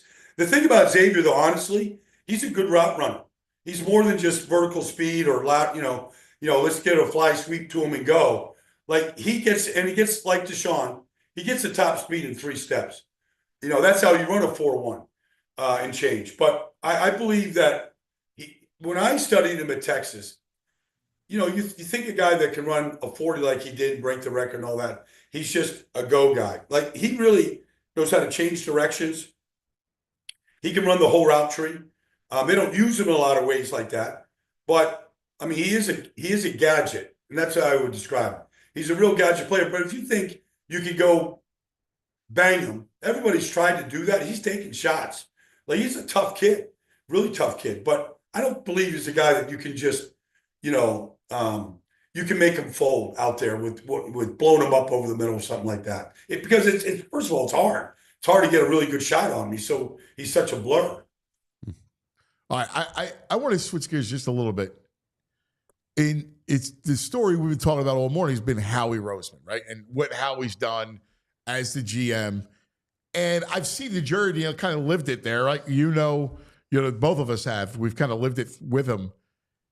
It's a weird world. Nobody knows this better than you, right? Because you are the uber male, all right? You're a football man. You're a true man, all right? All right. Howie had to navigate this world of football guy.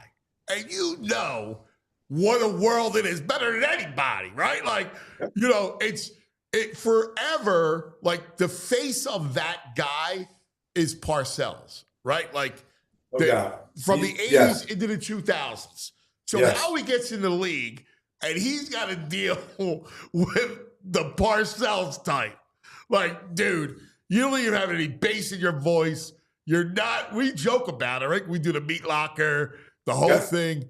But Howie's had to overcome all that, which is really kind of impressive. Oh, and not to mention what Chip Kelly did to him, when he came on board, kicked him to the other side of the building, not the football side, and how he went off and, kind of studied soccer and, all that kind of stuff and contracts. I mean, look, the guy's brilliant for this game. I mean, whether it's the salary cap, understanding a player's value, understanding when to bring a player back, how to extend early. And then not everything has been, I mean, obviously the extended Carson Wentz didn't work out. To be able to eat your losses, and, be humbled by some of those things, but go, who's going to come back stronger? The guy's been brilliant. I mean, honestly, nobody in this, the 30 other teams could have had Zach Bond. 30 other teams could have said, we'll take a free agent flyer on Zach Bond. He's a Wisconsin-trained kid. I mean, only Howie did that. It's really, truly amazing. For him to move up to get Cooper DeJean. We thought Cooper DeJean was going to be a good player. We didn't know if he was going to be a safety, a slot corner. We didn't know. We knew he was a good football player at Iowa. A lot of teams could have had Cooper DeJean. That guy has really helped fix this defense. There was Terrion Arnold. There was Kool-Aid McKinstry. There was, Quinyon. There was 4 corners. And you could have thrown them all up like a lot of evaluators did. And you could have come down with a different list every day. He got the best. He got the best one. So, I mean, the guy's been brilliant. He's been absolutely brilliant. And I look at a team like Dallas that's completely collapsed right now. And you go, a year ago, Dallas won 12 games and they were really good head-to-head competitions, and Philadelphia collapsed and Dallas said, we're good. We don't need anything. We're coming back. And they completely, new coach, new everything. Here's how it just came back stronger after that collapse. Much stronger. We could have easily written off Nick after the first month. Came back stronger. Got the right coaches. Clint Hurt's been a great addition as a defensive line coach. We've seen every one of those guys develop. He wants teachers. He got Vic. He thought he had Vic last year when he went to Miami. He got Vic. He wanted Vic. He had him in the building. He had him ready to go when they lost Jonathan Gannon. And he lost him. He got Kellen Moore. I mean, you can't find anything to really pick on Howie about. And here they are. I mean, are they Kansas City yet? No, but that's what they're striving to be. Well, it is amazing, the story of the 3 Super Bowl appearances in 8 years, and just 2 different head coaches, 6 different coordinators, 3 different quarterbacks, right? Like, the idea that Howie and Jeffrey are the only constant over the 8 years, over those iterations of teams. No, I mean, they lost Andy Weidel. They lost Joe Douglas. They lost all these evaluators. It's Howie and Jeffrey, and how they go about their business. And honestly, the constant is they never stop trying to build the roster. I was in Nashville last week. Taylor Lewan, all those guys, Will Compton, busting with the boys. And they're talking about A.J. Brown and what a beast he was in Tennessee. Like, Mike Vrabel never, he said it. As long as I'm coaching here, A.J. Brown is going to be here. They've tried to replace him with different guys. Like, nothing's come close, right? They drafted a player in the first round. They got Nuke. They've got, they got Ridley. They got all these guys. None of them are A.J. Brown. Howie not only made the trade, he made the trade draft day, and he gave him a new contract. Nobody did that. Nobody thought that was even possible. Like, it's ridiculous, the next level. And I know how he's difficult to work for. Like, there's people in that building that have been there. He's hard to work for. So what? I mean, it's about winning, and it's about competing and getting back to being competitive. You bring in Nick Sirianni, he's on a golf course in Palm Springs, in West Palm Beach, when they can't get, they can't get Brandon Staley, they can't get all these guys. They're like, let's bring in Nick. I mean, Nick's got his flaws. All right, here he is. Like, all they do is give him the best coaching staff and the best players you possibly can. Yeah, I the idea of where you come from to break into the thing, right? Like, how hard it is. And then also know, like, you're around. I give Andy credit because Andy looked out for him, and Andy taught him in a lot of ways. I mean, obviously he's his own man, but he helped him and he taught him but you know how this world is. Like, dealing with particularly those grizzled assistant coaches. What do you think Jim Johnson was like to Howie? I saw some exchanges. Yeah. No. I mean, look, he's got a shield. I mean, Howie's got his protective shield out there. But all he can do, honestly, I mean, Howie's got the trump card. He literally, all he's got to do is just show the results. Nick's the winningest coach in this league over 4 years. Yeah. You look at the number of Pro Bowl players that they have drafted now. I mean, Detroit was just a dead-end street, and they get Darius Slay. Raid bad teams of good players. I mean, New Orleans is a dumpster fire right now. Go get Zach Bond. All those Georgia kids that we thought, oh, man, another Georgia guy. Well, they all can play. And some of them are going to be world-class players that we're going to talk about, as maybe some of the best in this whole business over a period of time. Nobody's built a better offensive line. Mekhi Becton, I know everybody in New York with the Jets. I work for the Jets. I know that organization as well as anybody. They thought after the first year, they made a huge mistake on Mekhi. And he felt that being there, that they didn't want him.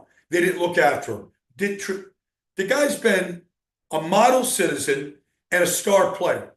Anybody could have Mekhi. Anybody. Look at what he's done. And all Lane wanted was a big freaking monster playing next to him that could move bodies. That's all he wanted. They went through a bunch of different guys over, since Brooks retired. They got a monster in there. They leaned on Jason Kelce to find his replacement, and they got one in Cam Jurgens. I mean, it's hard to argue. And honestly, the people that you're talking about, the grizzled football guys, right? They better look at the way things are being done here in Philadelphia and go, all we're doing is falling behind. We're eerily confident here in Philadelphia, and I think we owe a lot of it to you, Baldy. But everyone's like, oh, we're the better team, but we're afraid of the specter of Andy Reid and Patrick Mahomes. And you look at that, and you're like, nope, 4-0, they're the better team. So I think we have to thank you because we're feeling super confident. I think you have a lot to do with this, Baldy. You're making us feel better. Well, I don't know about if my voice means anything, but they were up 10 at halftime 2 years ago. They couldn't finish it. They couldn't get off the field in the second half. And Andy ran the ball down their throats. Okay, they're a much better defense now than they were then. They're better. They're better inside. They're better at linebacker than they were 2 years ago. They're better in the secondary by far. Okay, they're a better football team than they were. I don't know if Kansas City is better than they were 2 years ago. They found different ways to beat the Eagles. And Andy's going to come out with new formations and plays they haven't seen, and maybe they work, and maybe the Eagles are just better and they don't work. I mean, I'm sure they're looking at some of the things that Stafford did in that game because it got scary there all the way to the very end. The Eagles, what they're doing defensively, if they get a turnover in the first quarter, and that's their 11th turnover in 4 games, I mean, that's all they're going to do is think about, we're going to get another one. In every defensive player, in every special teams player, and every offensive player, something would happen in their turnovers, they're there to get the ball back. That Peanut Tillman punch that they taught them a couple of weeks ago before the playoffs started, you can see it working. And it might work on Sunday. And if it does, every single person in that organization is like, yeah, this is what we practice to do. This is why we're here. This is why we're going to win this game. Now, conversely, it's funny. My only one of my only not fears or whatever, but just to watch out for is Andy's great at scripting his first 15. I think we've seen Vic. He likes to wait kind of before get a beat on someone as he calls his games. I went through it. They have given up long drives. First 2 drives of the game have been scoring drives. And so, the Chiefs could jump out to a lead, right? And, the Eagles have not been down 2 scores in the second half. So that's that's something to watch out for. That's kind of an interesting kind of there's no question. Plot. There's no question. I mean, if they're down 10-0, do they hit a panic button at any point and start throwing it more than they want to? All those things, the game did dictate things. We've seen these Super Bowls get away from teams. We saw Baltimore, last year in the AFC Championship game, get away from their game, when Kansas City put 3 big linebackers and stopped them on a 3rd down and 4th down, and all of a sudden they just became a passing team, and they weren't good enough to do it. Now, they shut Kansas City out in the second half, and defensively they looked like the best defense football, but they fell too far behind to win the game. And they made a play at the goal line that won the game. No, look, I mean, this should be a great Super Bowl. I mean, I can't wait to watch Spags and Kellen Moore go at it and see if they can get Saquon in any kind of a rhythm. Yeah. Because you can break it all down. I mean, you got the 60-yard touchdown runs, but you have a lot of 2- and 3-yard runs too. And so, just how patient are they with that? Can they sustain offense to get them to, 15 to 20 carries in the second half, where he's got the chance to break one like he did against, pick a game. But all those things, game plan and following it, yes, Andy can game plan with the best of them. But go out there and score in the opening drive. I don't think anybody's going to panic in Philly. So, what's your schedule? Like, what's this King Baldy do during this? I'm heading to New Orleans tomorrow, and I'll be there, tomorrow and Thursday, and then I gotta be in LA on Sunday to help out with our pregame show at the NFL Network. So we got 8.5 hours leading up to the kickoff. So we got some breakdowns to do, and I've got some Super Bowl shows to do. Right now, I mean, this afternoon I got a 4-hour Super Bowl show to do. I'll do it via Zoom, but yeah, so I'm busy every day the rest of the week. I like it, my brother. Well, I guess we'll talk to you from New Orleans. Cannot wait. Yeah. As always, Baldy. That's it, man. 4-0, cuz. 4-0. Just remember that. All right. Believe me. Since the minute you said it, it's all I think about, and I have a calmness because of your words. 4-0. All right. Well, let's see if the Birds can make it happen. We've blown enough smoke of Howie and the organization and the players' asses right now. Let's go out there and finish the deal. I love it. Thanks, brother. You're the best. You're great, Baldy. See you, bud. It's true, man. That's the only thing. A lot of smoke being blown up. Everybody's keisters. Yeah, but he's a wise man. He's the football guy. He makes me feel better about our confidence. Of course he does. Yeah, of course he does. I can listen to him tell us how good the Eagles are for hours. Yeah, I know. Sounds good coming from Baldy. Yeah, it does, because you trust it. Yes. You trust it. I trust another great football man, my man, Coach Frankie DeLano. Coach Frank is terrific. He's coming up, coach of Haddonfield. He's a great football guy. Teaches at the Manning Academy, and want to pick his brain on the whole thing. Yeah, he's a fun guy. I like when Frankie's the best. He's terrific. Let's talk about some of our friends. Let's talk about TrueMark, shall we? I love talking about TrueMark because they're doing good stuff over there. I mean, they're just great in general because they're a credit union, and credit unions are, a little easier on your pocket than the big banks. But TrueMark's got this program going. If you've got kids, this is something you might want to check out because we all want to raise kids that have good financial responsibility senses, and they're not all crazy spending like a lunatic like I did. So if you got kids, TrueMark's got the ultimate playbook for teaching financial responsibility with their free Greenlight account. Comes with a Greenlight app for your phone, and it's helping kids and teens learn how to earn, save, and spend wisely. You can set up saving goals in the app. You can track their spending, and you can pay the allowance all through the app. So it's really cool. It comes with this debit card for the kids, which I think would be super cool if I was a kid with a debit card. They can make their own purchases, learn real-world money skills, and you stay in control of everything from your phone so they can't go nuts. You get a peace of mind, and they get the freedom to make smart decisions with their money. It's like coaching your kid through their very own financial game. And for TrueMark Financial members, this cool program is totally free. So now's the perfect time to introduce your kids to the Greenlight program. Get signed up today. Visit TrueMark.com/Greenlight for more information. All right, I like it. I like it. In fact, Kelly Baldy, who's the CEO of TrueMark, monster Eagle fan, is going to stop by tomorrow. Oh, nice. Yeah, we're going to host her. Cool. Yeah, she's great. Yeah. Talk some football. She could listen. I'm looking forward to it. She's sharp. Yeah. She's sharp. Hey, big game just a couple days away. The BetParx online casino and sportsbook app has you covered.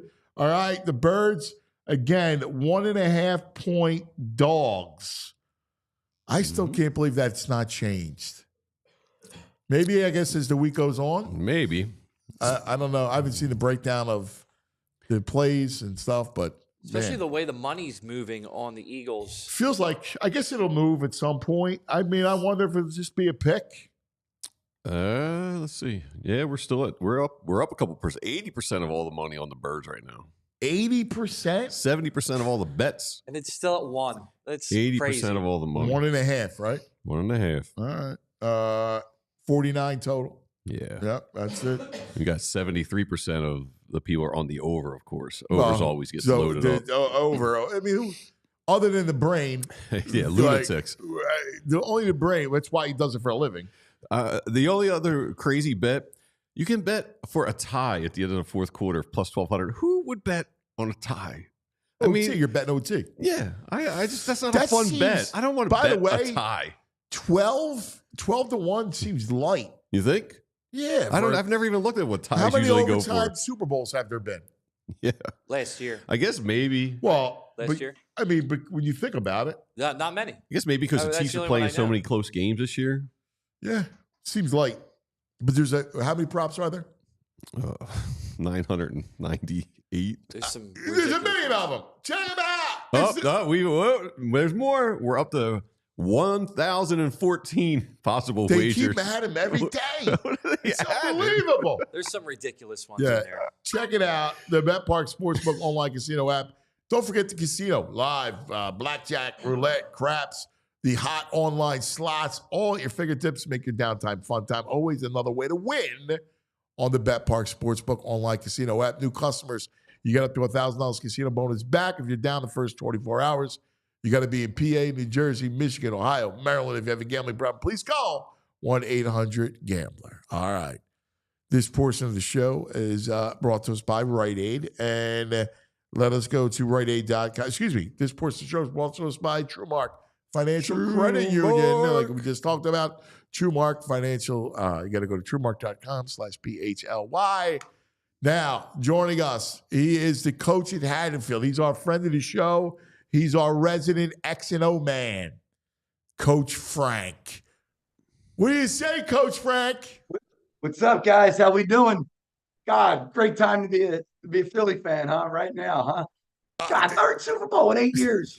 Right? Pinch ourselves, right? Come on. This is great stuff. Great stuff. And listen, you live in pro sport. You coach in Pro Sports Central in Philadelphia with all the Eagles and Phillies that live in Haddonfield.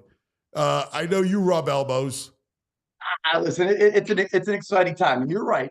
And I actually said this recently. Obviously, growing up here, being a lifelong Eagles fan, and right, you're raised in this city, right? You're an Eagles fan, and whoever plays the Cowboys, right? That's just the way everybody was raised where we are. It is what it is. But as time has progressed, time has moved on. You actually root harder now because you're a fan of people, right? You're a fan of relation. Once you build those relationships and those friendships, you root like heck for a Coach Sirianni, a Coach Washburn, and these guys who, even when Coach Unlin was here years ago and this kid was playing for us, man, your heart's in your mouth even more now. You pull for people because there's families behind it, and that their success is going to lead to great things on their end. And, and that's what you really root for, and that's what you pull for even harder now. So you got all kinds of things going on here. So I'm curious. I love you love the game. You're a student of it. You speak on it. You Coach Frank does speaking circuit, so he'll go out, and you're out probably a half dozen times traveling the country talking about the game itself. You'll talk about quarterback play. You'll talk about the what's new. You have a whole big thing on the speaking circuit. How do you break down because I know you probably looked at this game from an X&O standpoint. Start with what the Eagles have done offensively. Well, listen, you talk about scripting first 15, right? Like if the first one gets scripted and it goes 60 to the house, life is good, right? And you can't start any better than you did last week, right? Or 2 weeks ago against the Commanders. And you just watch it. And I think that you're right. Most people talk about surviving the script, right? Surviving those first 15, right? As we know, obviously, Coach Reed is really, really good at it. But obviously, and that was the whole thing here in the city about, oh, they got to get better. Well, the Eagles are starting to put a lot of points up in the first quarter now, right? All of a sudden, you're starting to find your ways. I just think it's going to be the ultimate feel out in terms of what is Coach Spags, who is as good as they come, right? As good as they come in the league. How are they going to, what are we trying to defend here? And I think the quicker Coach Moore gets a beat on that and the offensive staff, I think the quicker you can actually jump into game plan A, game plan B. How are we adjusting? How are we playing first down? Is it predetermined safety roll down? Is it going to be a trigger, back action, line action, and here we go? So then, man, we talked about this early. I think when we were talking about the Commanders game, about play action downs and early shots on first and second down. And that's sometimes your best offense when you sit there and you game plan Saquon, because let's be honest, right? Saquon's 2,000 yards and God, Hunt might be the leading rusher and you're talking 1,300 yards of difference, right? And tunnel carries difference as well. But what are you going to stop? What are you trying to stop? What are you trying to stop? And then so that's the beauty of this X and O chess match between Coach Spags and the offensive staff. What are we trying to take away? But more importantly, how are we doing it? How are we getting that accomplished? Is it pre-snap loaded box? Is it post-snap? What's going to determine rotation down? I think that's going to be the exciting thing to watch. Listen, if you're a fan with no vested interest in this game, oh, baby, this is a beautiful thing. If you got a vested interest and your ticker's got to go, like because you're an Eagles fan or you know people, oh boy, you better hold on to your seat on this one, right? This is going to be a heck of a game. You know what? You know the biggest challenge. So the Eagles are a fascinating offense, I think, because of a couple of things. One, the greatness. It starts with that O-line. I don't want to be cliche about it. It's just the best offensive line in football. They're so good at running the ball. Saquon's such a great back. Jalen's legs. A.J. Brown against man coverage, right? And Devontae. But you got that triangle of Barkley, Hurts' legs, and A.J. Brown is so difficult to defend just from a space. Like you go back to just X's and O's and the basis of football, and how do you defend that and defend that field? Those three dynamics, that triangle, it goes back to math. How do you defend that? It's tough. And as an offensive kind of a play caller, right, you kind of, to me, one of the things, like when you look at like formations, right, and you look at, hey, what kind of value does this bring in terms of gaps that they got to defend and potential right now verticals, right? And you take the two, you add them together. And if you got 7 gaps, 5 verticals, 12, that's a high volume formation. It's a lot of areas on the field that need to be covered, right? So again, that's a stress point. And you looked and you saw it last week, 2 weeks ago, when that 4th and 5, 4th and 3, whatever it was, you left AJ one-on-one with Lattimore, who was a really good high-level corner. Good, and there's a 40-yard pass down the sidelines, game over. So you're going to have to be very mindful of that. And obviously, no matter, I think what Coach Spags does a tremendous job of. And listen, I've been watched 21 games of film like these guys are, and then some. But I think he uses tendencies to his advantage, right? Where he's maybe not blitzing and then all of a sudden game on the line like he did against the Bills and Josh Allen. Yeah. All of a sudden here comes a corner blitz right on 4th and game on the line, and you're forced an off-balance, off-platform throw up to the tight end. Because how many times are you going to rep that same scenario? So all Josh really needs to do is throw it to the swing to his left. And he's got a lot of real estate out there. But those situations where it says, hey, man, no blitz here. But now all of a sudden this is where Spags dials up. Here it is, right? And it's happened so many times in big moments, in big games. And that's the stress level that goes, that Spags going to put on you. But on the flip side of it, who do you take away? And then at the end, you're sitting there, you're worrying about the triangle. You're worrying about Brown. You're worrying about Saquon. You're worrying about Jalen. Here's Dallas, right? Here's Dallas now. The unforgotten. Maybe you're going to get yourself a nice mismatch in there. Hey, Devontae's pretty darn good too, right? If you go wide receiver core for wide receiver core, right? I think you got to like the Eagles side, right? You have to. Yes. You have to with it, right? You have to. It's funny because I'm thinking, trying to get into Spags' mind because they're obviously very well. You guys got a friendship, yeah, no doubt. And I think I think the key to the Eagles is staying out of 3rd and 6, 7, 8, right? You can stay out of that. You know, it's going to be 4 downs, right? So you're going to take it as a 4-down increment. You want to get to the tush push, but you want to stay out of 3rd and 7, 3rd and 8. That's because that's when Spags will torture you, and that's what Jalen does. What he's not as great at, right? Like Jalen at 3rd and 8 is not the guy you want, right? You want him 3rd and 5, last 3rd and 6. Like you talked about that play to 4th and 5 to AJ down the field. That's optimum for Jalen, for any quarterback for that matter. Correct, and obviously, we can circle this back to 2 weeks ago. We had this distinct conversation about winning first down, right? We have we have to win first down. Yeah. That keeps you. Remember, your menu starts like this, and now in those short situations, they start shrinking.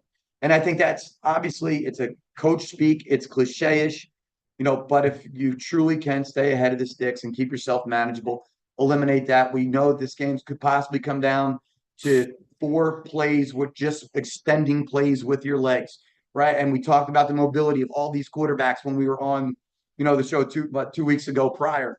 And even you go back to, the 17 Super Bowl, right? As you're watching that, one of the biggest plays in that is like the 4th down on your own side of the 50, and Foles just manipulates the pocket on 4th down just to get that little shallow cross to Zach Ertz to get a first down by a ball and a half, right?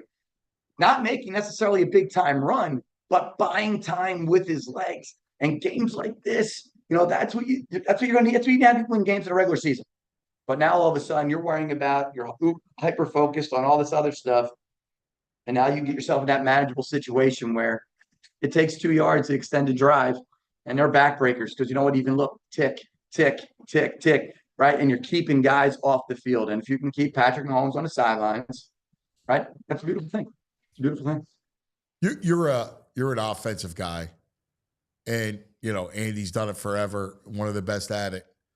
And he's interesting in that he's got the best quarterback, but then he's got a bunch of different parts, right?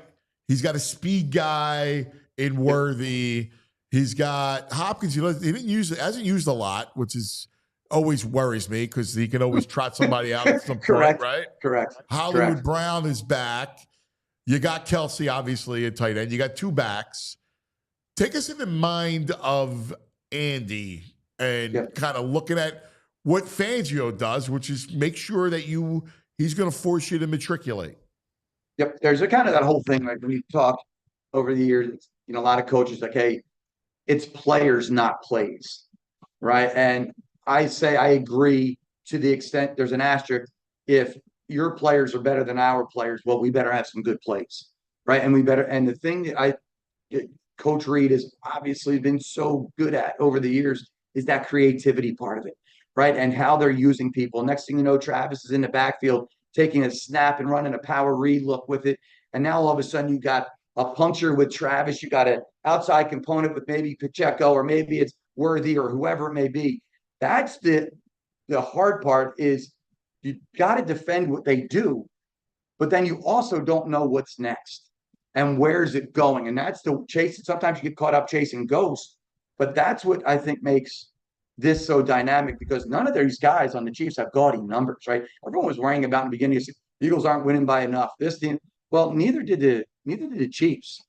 And great teams find ways to win, and they find ways to win differently.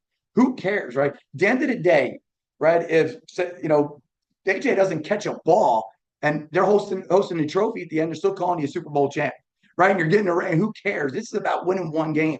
So the creativity part of that, and I don't know if there's a lot of people to do it and do it well, but you're talking about a Hall of Fame coach on the other side that has done it and you're sitting there going, wait, got 11 guys that got up, shuffled, moved, spun around, right? And basically went back to hold single wing at times, right?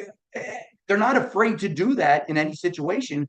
Why? Because they got the guys that can do it and they believe in that system. So from a Coach Fangio standpoint and everybody on that staff, they give you a ton to prep for, but you got to focus on what they do, not what they might do. And if something gets you, listen, he's been around. They all been around. That staff is really darn good on the defensive side of the ball too for the Eagles, right? They've got these guys humming. These defensive guys are playing really, really well, creating turnovers, right? Creating turnovers, 3 a game. Just take 2. Just take 2 this week. That'll be fine. That'll be fine. But no, it's tough. It is tough. It's tough. Hey, Coach, we've been hearing a lot this week that Andy's probably going to come out with a formation or something you haven't seen before. How do you prepare? I know you're an offensive guy, but how do you prepare a defensive side for something they may not see? What's the messaging? Like, I don't know. How do you prepare for that? Yeah, a lot of, at the end of the day, right? You have, there's defensive schematic rules. If you're an 11 person, if you get this 1 by 1, you have to go back to your default mechanisms of your training, right? When you're talking about your day 1 installs, you're talking about how do you adjust to 3 by 1 sets? How do you adjust to 3 by 1 with Kelsey out wide, right? Compared to him, the 3 by 1 where Kelsey's number 3, right? All that is different from some people just watching the game. They're like, oh, it's 3 by 1, but it's the who and where they are and all the pieces. That's what gives you the different part of this. So at the end of the day, there's defensive systems, there's defensive checks, there's AFCs, automatic front checks that you want to be into certain formations, and you have to truly go back to your training. And there's no doubt about it, with the bye week, this gives you those chances. See, I'm sure there's going to be a what-if period that's thrown in there by Coach Fangio. Hey, what if they do this? What if they do this? How do we respond? Right? Maybe Coach Sirianni's doing it on the flip side of it. Hey, this is a play 6 of their team script. We're going to throw something that maybe they haven't seen. But at this point, it's hard. There's 21 games and also X amount of years of game tape. It's hard to come out with something brand new that you've never seen. Maybe it's a tackles over, leave Kelsey on the back side of it just to try to use, their line, maybe a better blocker at the point of attack. Who knows? But hopefully in these moments, again, we talk about it, just week 21. Yeah, the stakes are huge. I get you. But you rise to the level of your training. And when you're prepped and you're ready for those moments, hopefully you don't flinch. And at the end of the day, don't panic. There's nothing on fire, right? We can fix it. That's a coach. Again, we're built in with the built-in time. And think about this. I have no idea. Right? I have no idea what it's Nothing's like. on fire. We can fix it. I just had this talk last night with my team.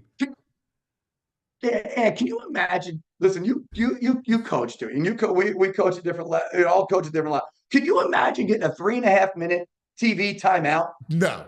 That's called halftime for us at the high school level. That's halftime, right? We get this every time there's a change of possession. Yeah, I know. Oh, it's come crazy. on now. It's absolutely Come on insane. now. It's funny. I was talking to the kids last night, and I just said this day. Listen, they're going to press you, all right?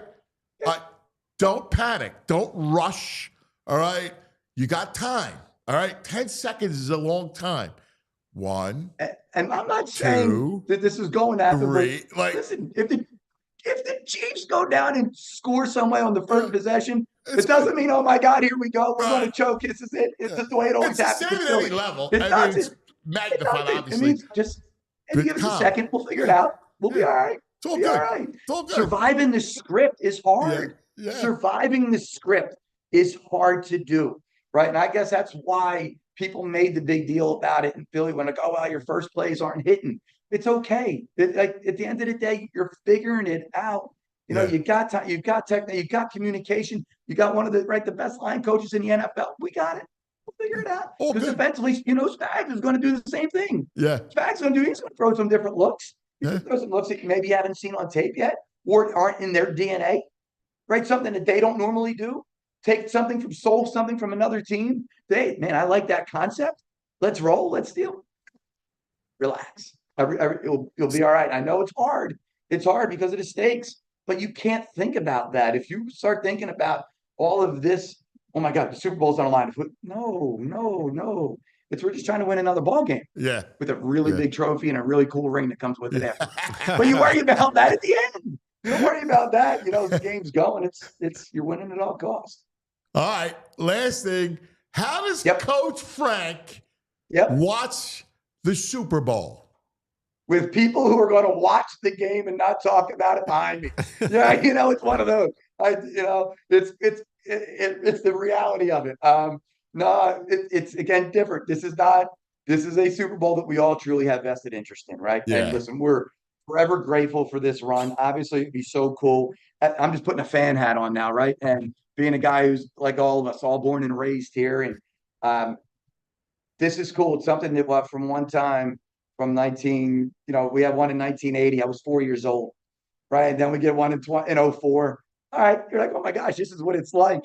And now it's like, oh, 3 and 8 years. Let's not forget about that either, right? So we're in a really cool spot. Coach Sirianni has done a remarkable job, him and his staff.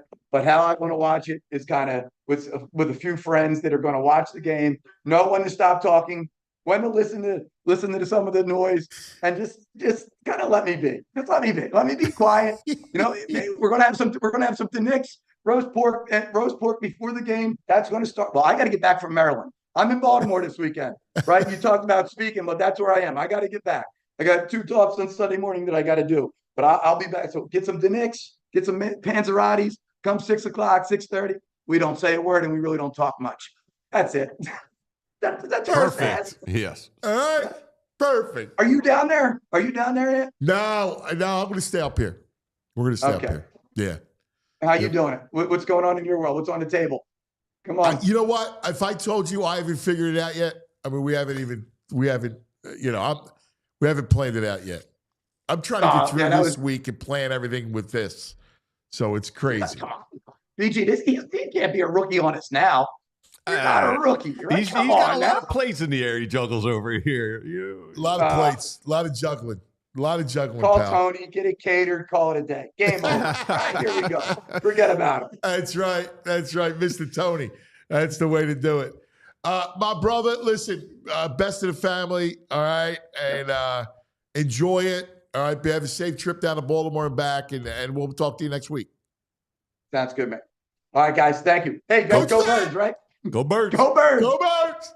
There he is. Coach Frank's the best, man. He got great energy. He does have great. And he's just calm. Yeah. Nothing's on fire. Mm-hmm. Like, just calm.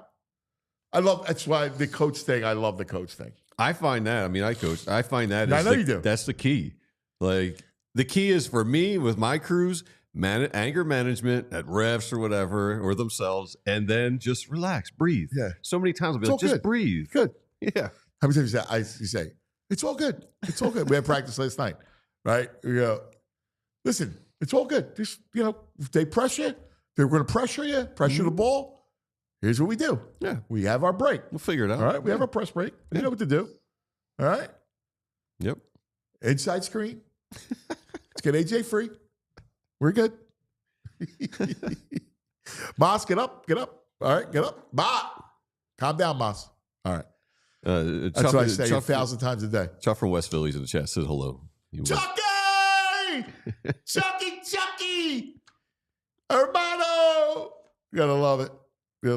All right, time now to award players to watch, our game balls, the players to watch. So I you know who's starting to nag at me that I think could have a big game? Oh. In a good way. Okay. This is a good thing. Devontae. Well, yeah, his numbers we went over. You know what? Right. I think Devontae can have a big game. Like, we talk about the triangle of Hurts, Barkley, AJ. You forget how elite Devontae Smith is. Yeah. How great elite route runner. He's got that Devontae Smith amazing is. hands. Yeah.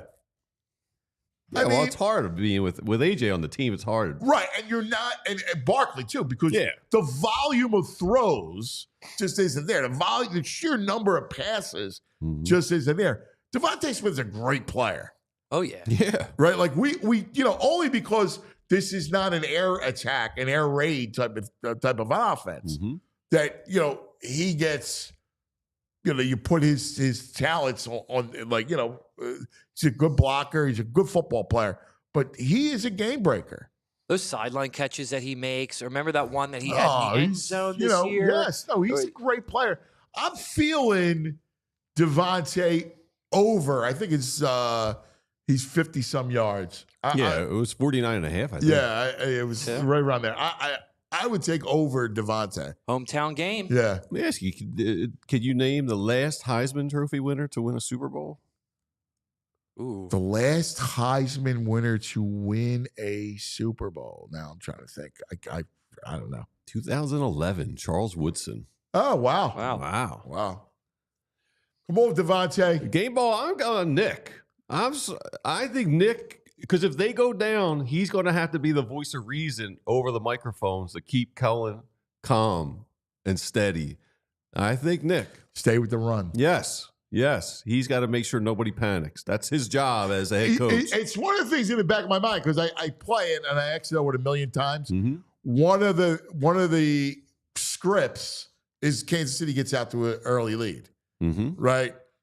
Now, if it's one score, they don't change. They haven't changed. They've been down 1 scores before. We remember the Baltimore game, they were down 9-0. Right? So that's one of the scripts down there. But what if you're down 14-0 or 14-3? Then what?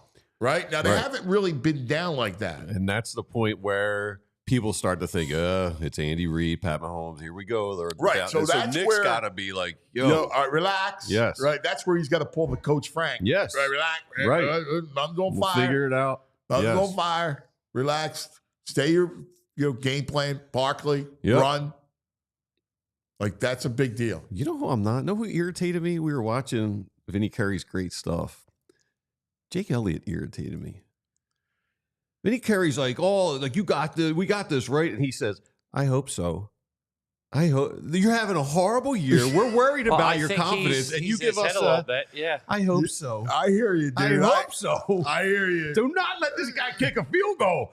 I hope so. Yeah, I got news for you. I'm not kicking a long field goal. I'm not Definitely kicking not with that guy and his mentality. He's more worried about his friends and family coming down to New Orleans, he says. 45 is the deepest. Yeah, I hear you, Extra dude. point might be the cutoff for me. I hear you. I give 45. And I'm going for it all the time. Yeah. Anything 4th and 5 or less, I'm going for it. Yeah. Yeah. With this guy being like, I hope so. Well, You even hope beyond so. that, even looking at, because here's the one thing I don't want to do. Like last year, the only mistake of 2 weeks ago in the NFC Championship game was before halftime. 39 seconds, no timeouts. And that happened because of the missed field goal. Mm-hmm. Yeah. Right? Gave them True. a shorter field, and they got down and still got 3 with time to spare. Yeah. Yeah. Like they were taking a shot at the end zone. Tim M, he says Jake's eyes scared him in that interview. He does not look confident. He looks man. like. Do you have it? Can you get right back to it, or do you have to go through the whole thing? I have to go through the thing, but I can scrub through and find the exact spot. I have a question for you guys, though. What do you got? Go back to your game script and the Chiefs getting up early. If the Eagles win the coin toss, would you want them to defer, or do you want them to take the ball? That's a great question, dude. I'm a deferrer. I'm a deferrer too. Right? Like I prefer to defer. I prefer to defer. All right? And I still would. I would still risk Kansas City being up because I love the double-double.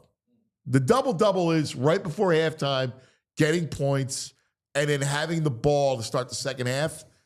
And they're good. Eagles are good at the end of halves. I would, and so are the Chiefs, right? I want the ball. Remember, 22, they had the ball. The Chiefs, right? The Eagles got the Eagles kickoff had in the beginning. lead. The Chiefs had in the second half. Right. Yeah, because they scored the touchdown. I want the ball the second half. Yeah. Yeah. So I agree. defer. Okay. As much as I'm risking Andy scoring early, give me the ball. I just didn't know because the Eagles, the last 2 games, have been very quick to start the game. They scored all in the first drive. Yeah, no, I hear you. So I didn't know if, you No, take the ball there and you make the stance. I defer. I prefer The defer. to defer. Put the number 1 defense in football on the field first. Right? Yeah. Yeah, make a I don't stand. even. It's less to do with that because I fear them early. Like I don't trust them early. I don't trust Vic early, and I get it. So like I don't care about it. Like he what he does well is as he gets a beat on you, he calls a great game. So I'm fine with that. But it's more I want the ball to start the second half. I do have the clip of Jake Elliott. Scared Jake. Let me see. Let me see. Second, third Super Bowl. How does it feel?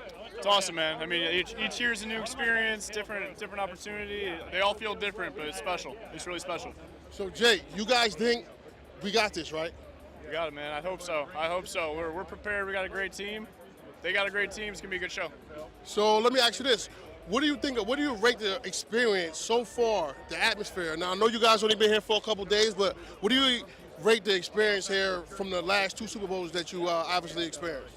Yeah, I mean, we just, like you said, we kind of just got here. It's hard for us to really experience a lot of it. It's all for the fans, really, the show. But I keep hearing how good of a city New Orleans is for a Super Bowl, and I can't wait for my friends and family to get down here to really experience that. There you go, man. Good luck, Jake. Thank you, brother. Good to see you.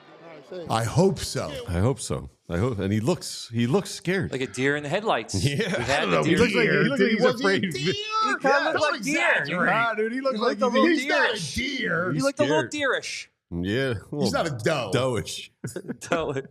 Nah, we'll give him a buck. Come on, not a doe. Yeah. I don't know if he's a buck this season. I don't know that he's, I agree with you. He's not, there's no swag. Yeah, I'm with K-Red, too. I also thought he was wearing Commander's gear for a second with that. Yeah, it was a weird outfit. Yeah. Scarf. Very, yeah. Yeah, I agree with K-Red there. That wasn't it.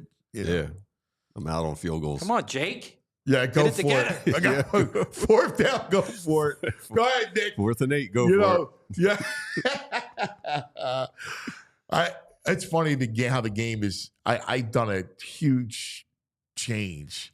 I hated like 4th. I remember Doug going for it. Week 2 of the Giants, the one they won, Elliott, all that. There was like a 4th and 8, and he's going for it. I'm going like on midfield. I'm like, dude, that's excessive. But I go for it in lieu of 3, not in lieu of the play. Anything under 5. No 5 and under, you go? In your own side of the field?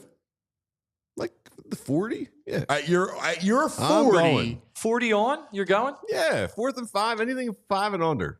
I go 2 and under my side of the 50. 2 and under my side. I'm not going for it, 4th and 4. I say 3. Yeah, it's 4th and 3 at your own 38. You're going for it? I'm not. Super Bowl. I'm not. Well, big balls VG over here. Yeah, he's got big balls, is right. Yeah, I'm not. They're the best team. They're the best team. I gotta be real. I'm steamroll. 4th and 3. I'm pumped. The Howie killer over there. 4th and 3 at my own 38. I mean, in the first half. Is it Steve in the chat? Name a kicker with some swagger. Confidence. David Akers. He's a black belt. Oh, yeah. That guy had the mental toughness. This is Jake. Something's happening this year. Don't put it out there. Yeah, it's bad juju. Yeah. You got to go home and burn some Palo Santo or something for him. I'm just saying what he looks I don't like. think he looks scared. He looked timid. All right.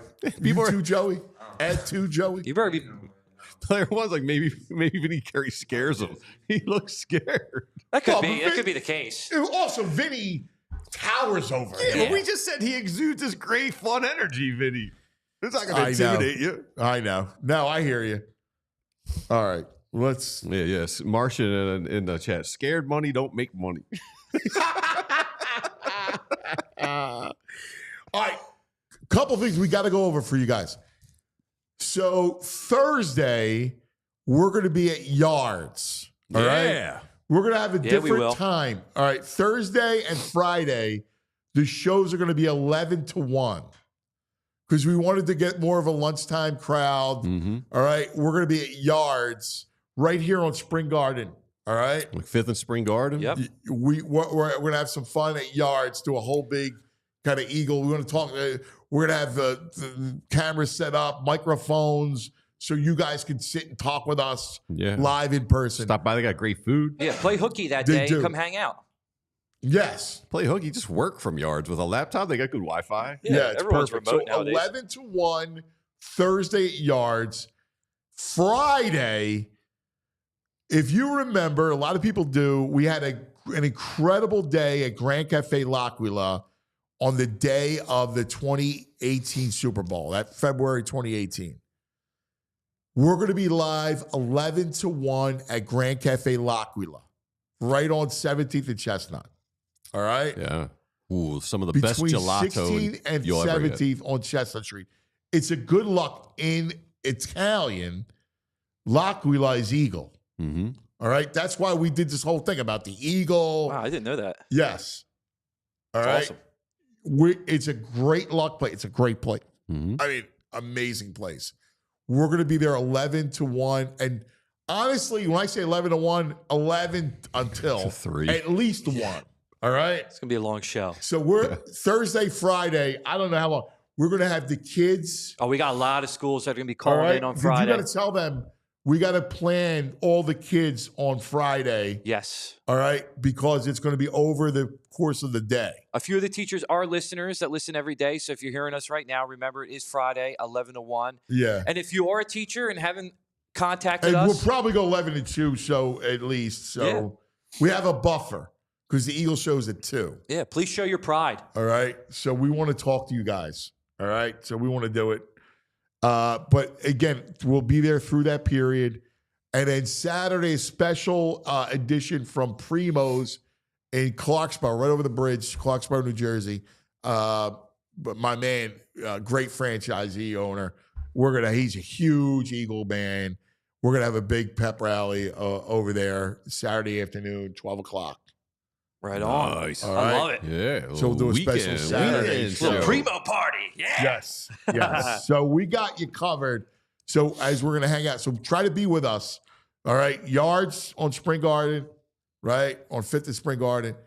Grand Cafe L'Aquila on Chestnut Street between 16th and 17th.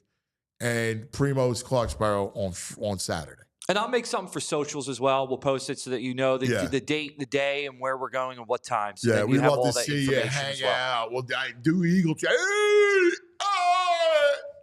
We're going to do it all. Nice. All right. Yeah. Looking forward to it. All right. Stoked. It's going to do it for everybody. Have a great day. Don't forget, we got you covered, PHLY. We got 2 shows, right, from New Orleans, Eagles show at 2, and then at night, after kind of a recap of all the festivities, we got you covered on the YouTube channels. We got you covered on allphly.com, all the great stuff. So hang out with us during this whole run and have some fun. All right? Everybody have a great day. We love you. We'll see you in the morning. Go Birds. Go Birds. We all silly like the mayor.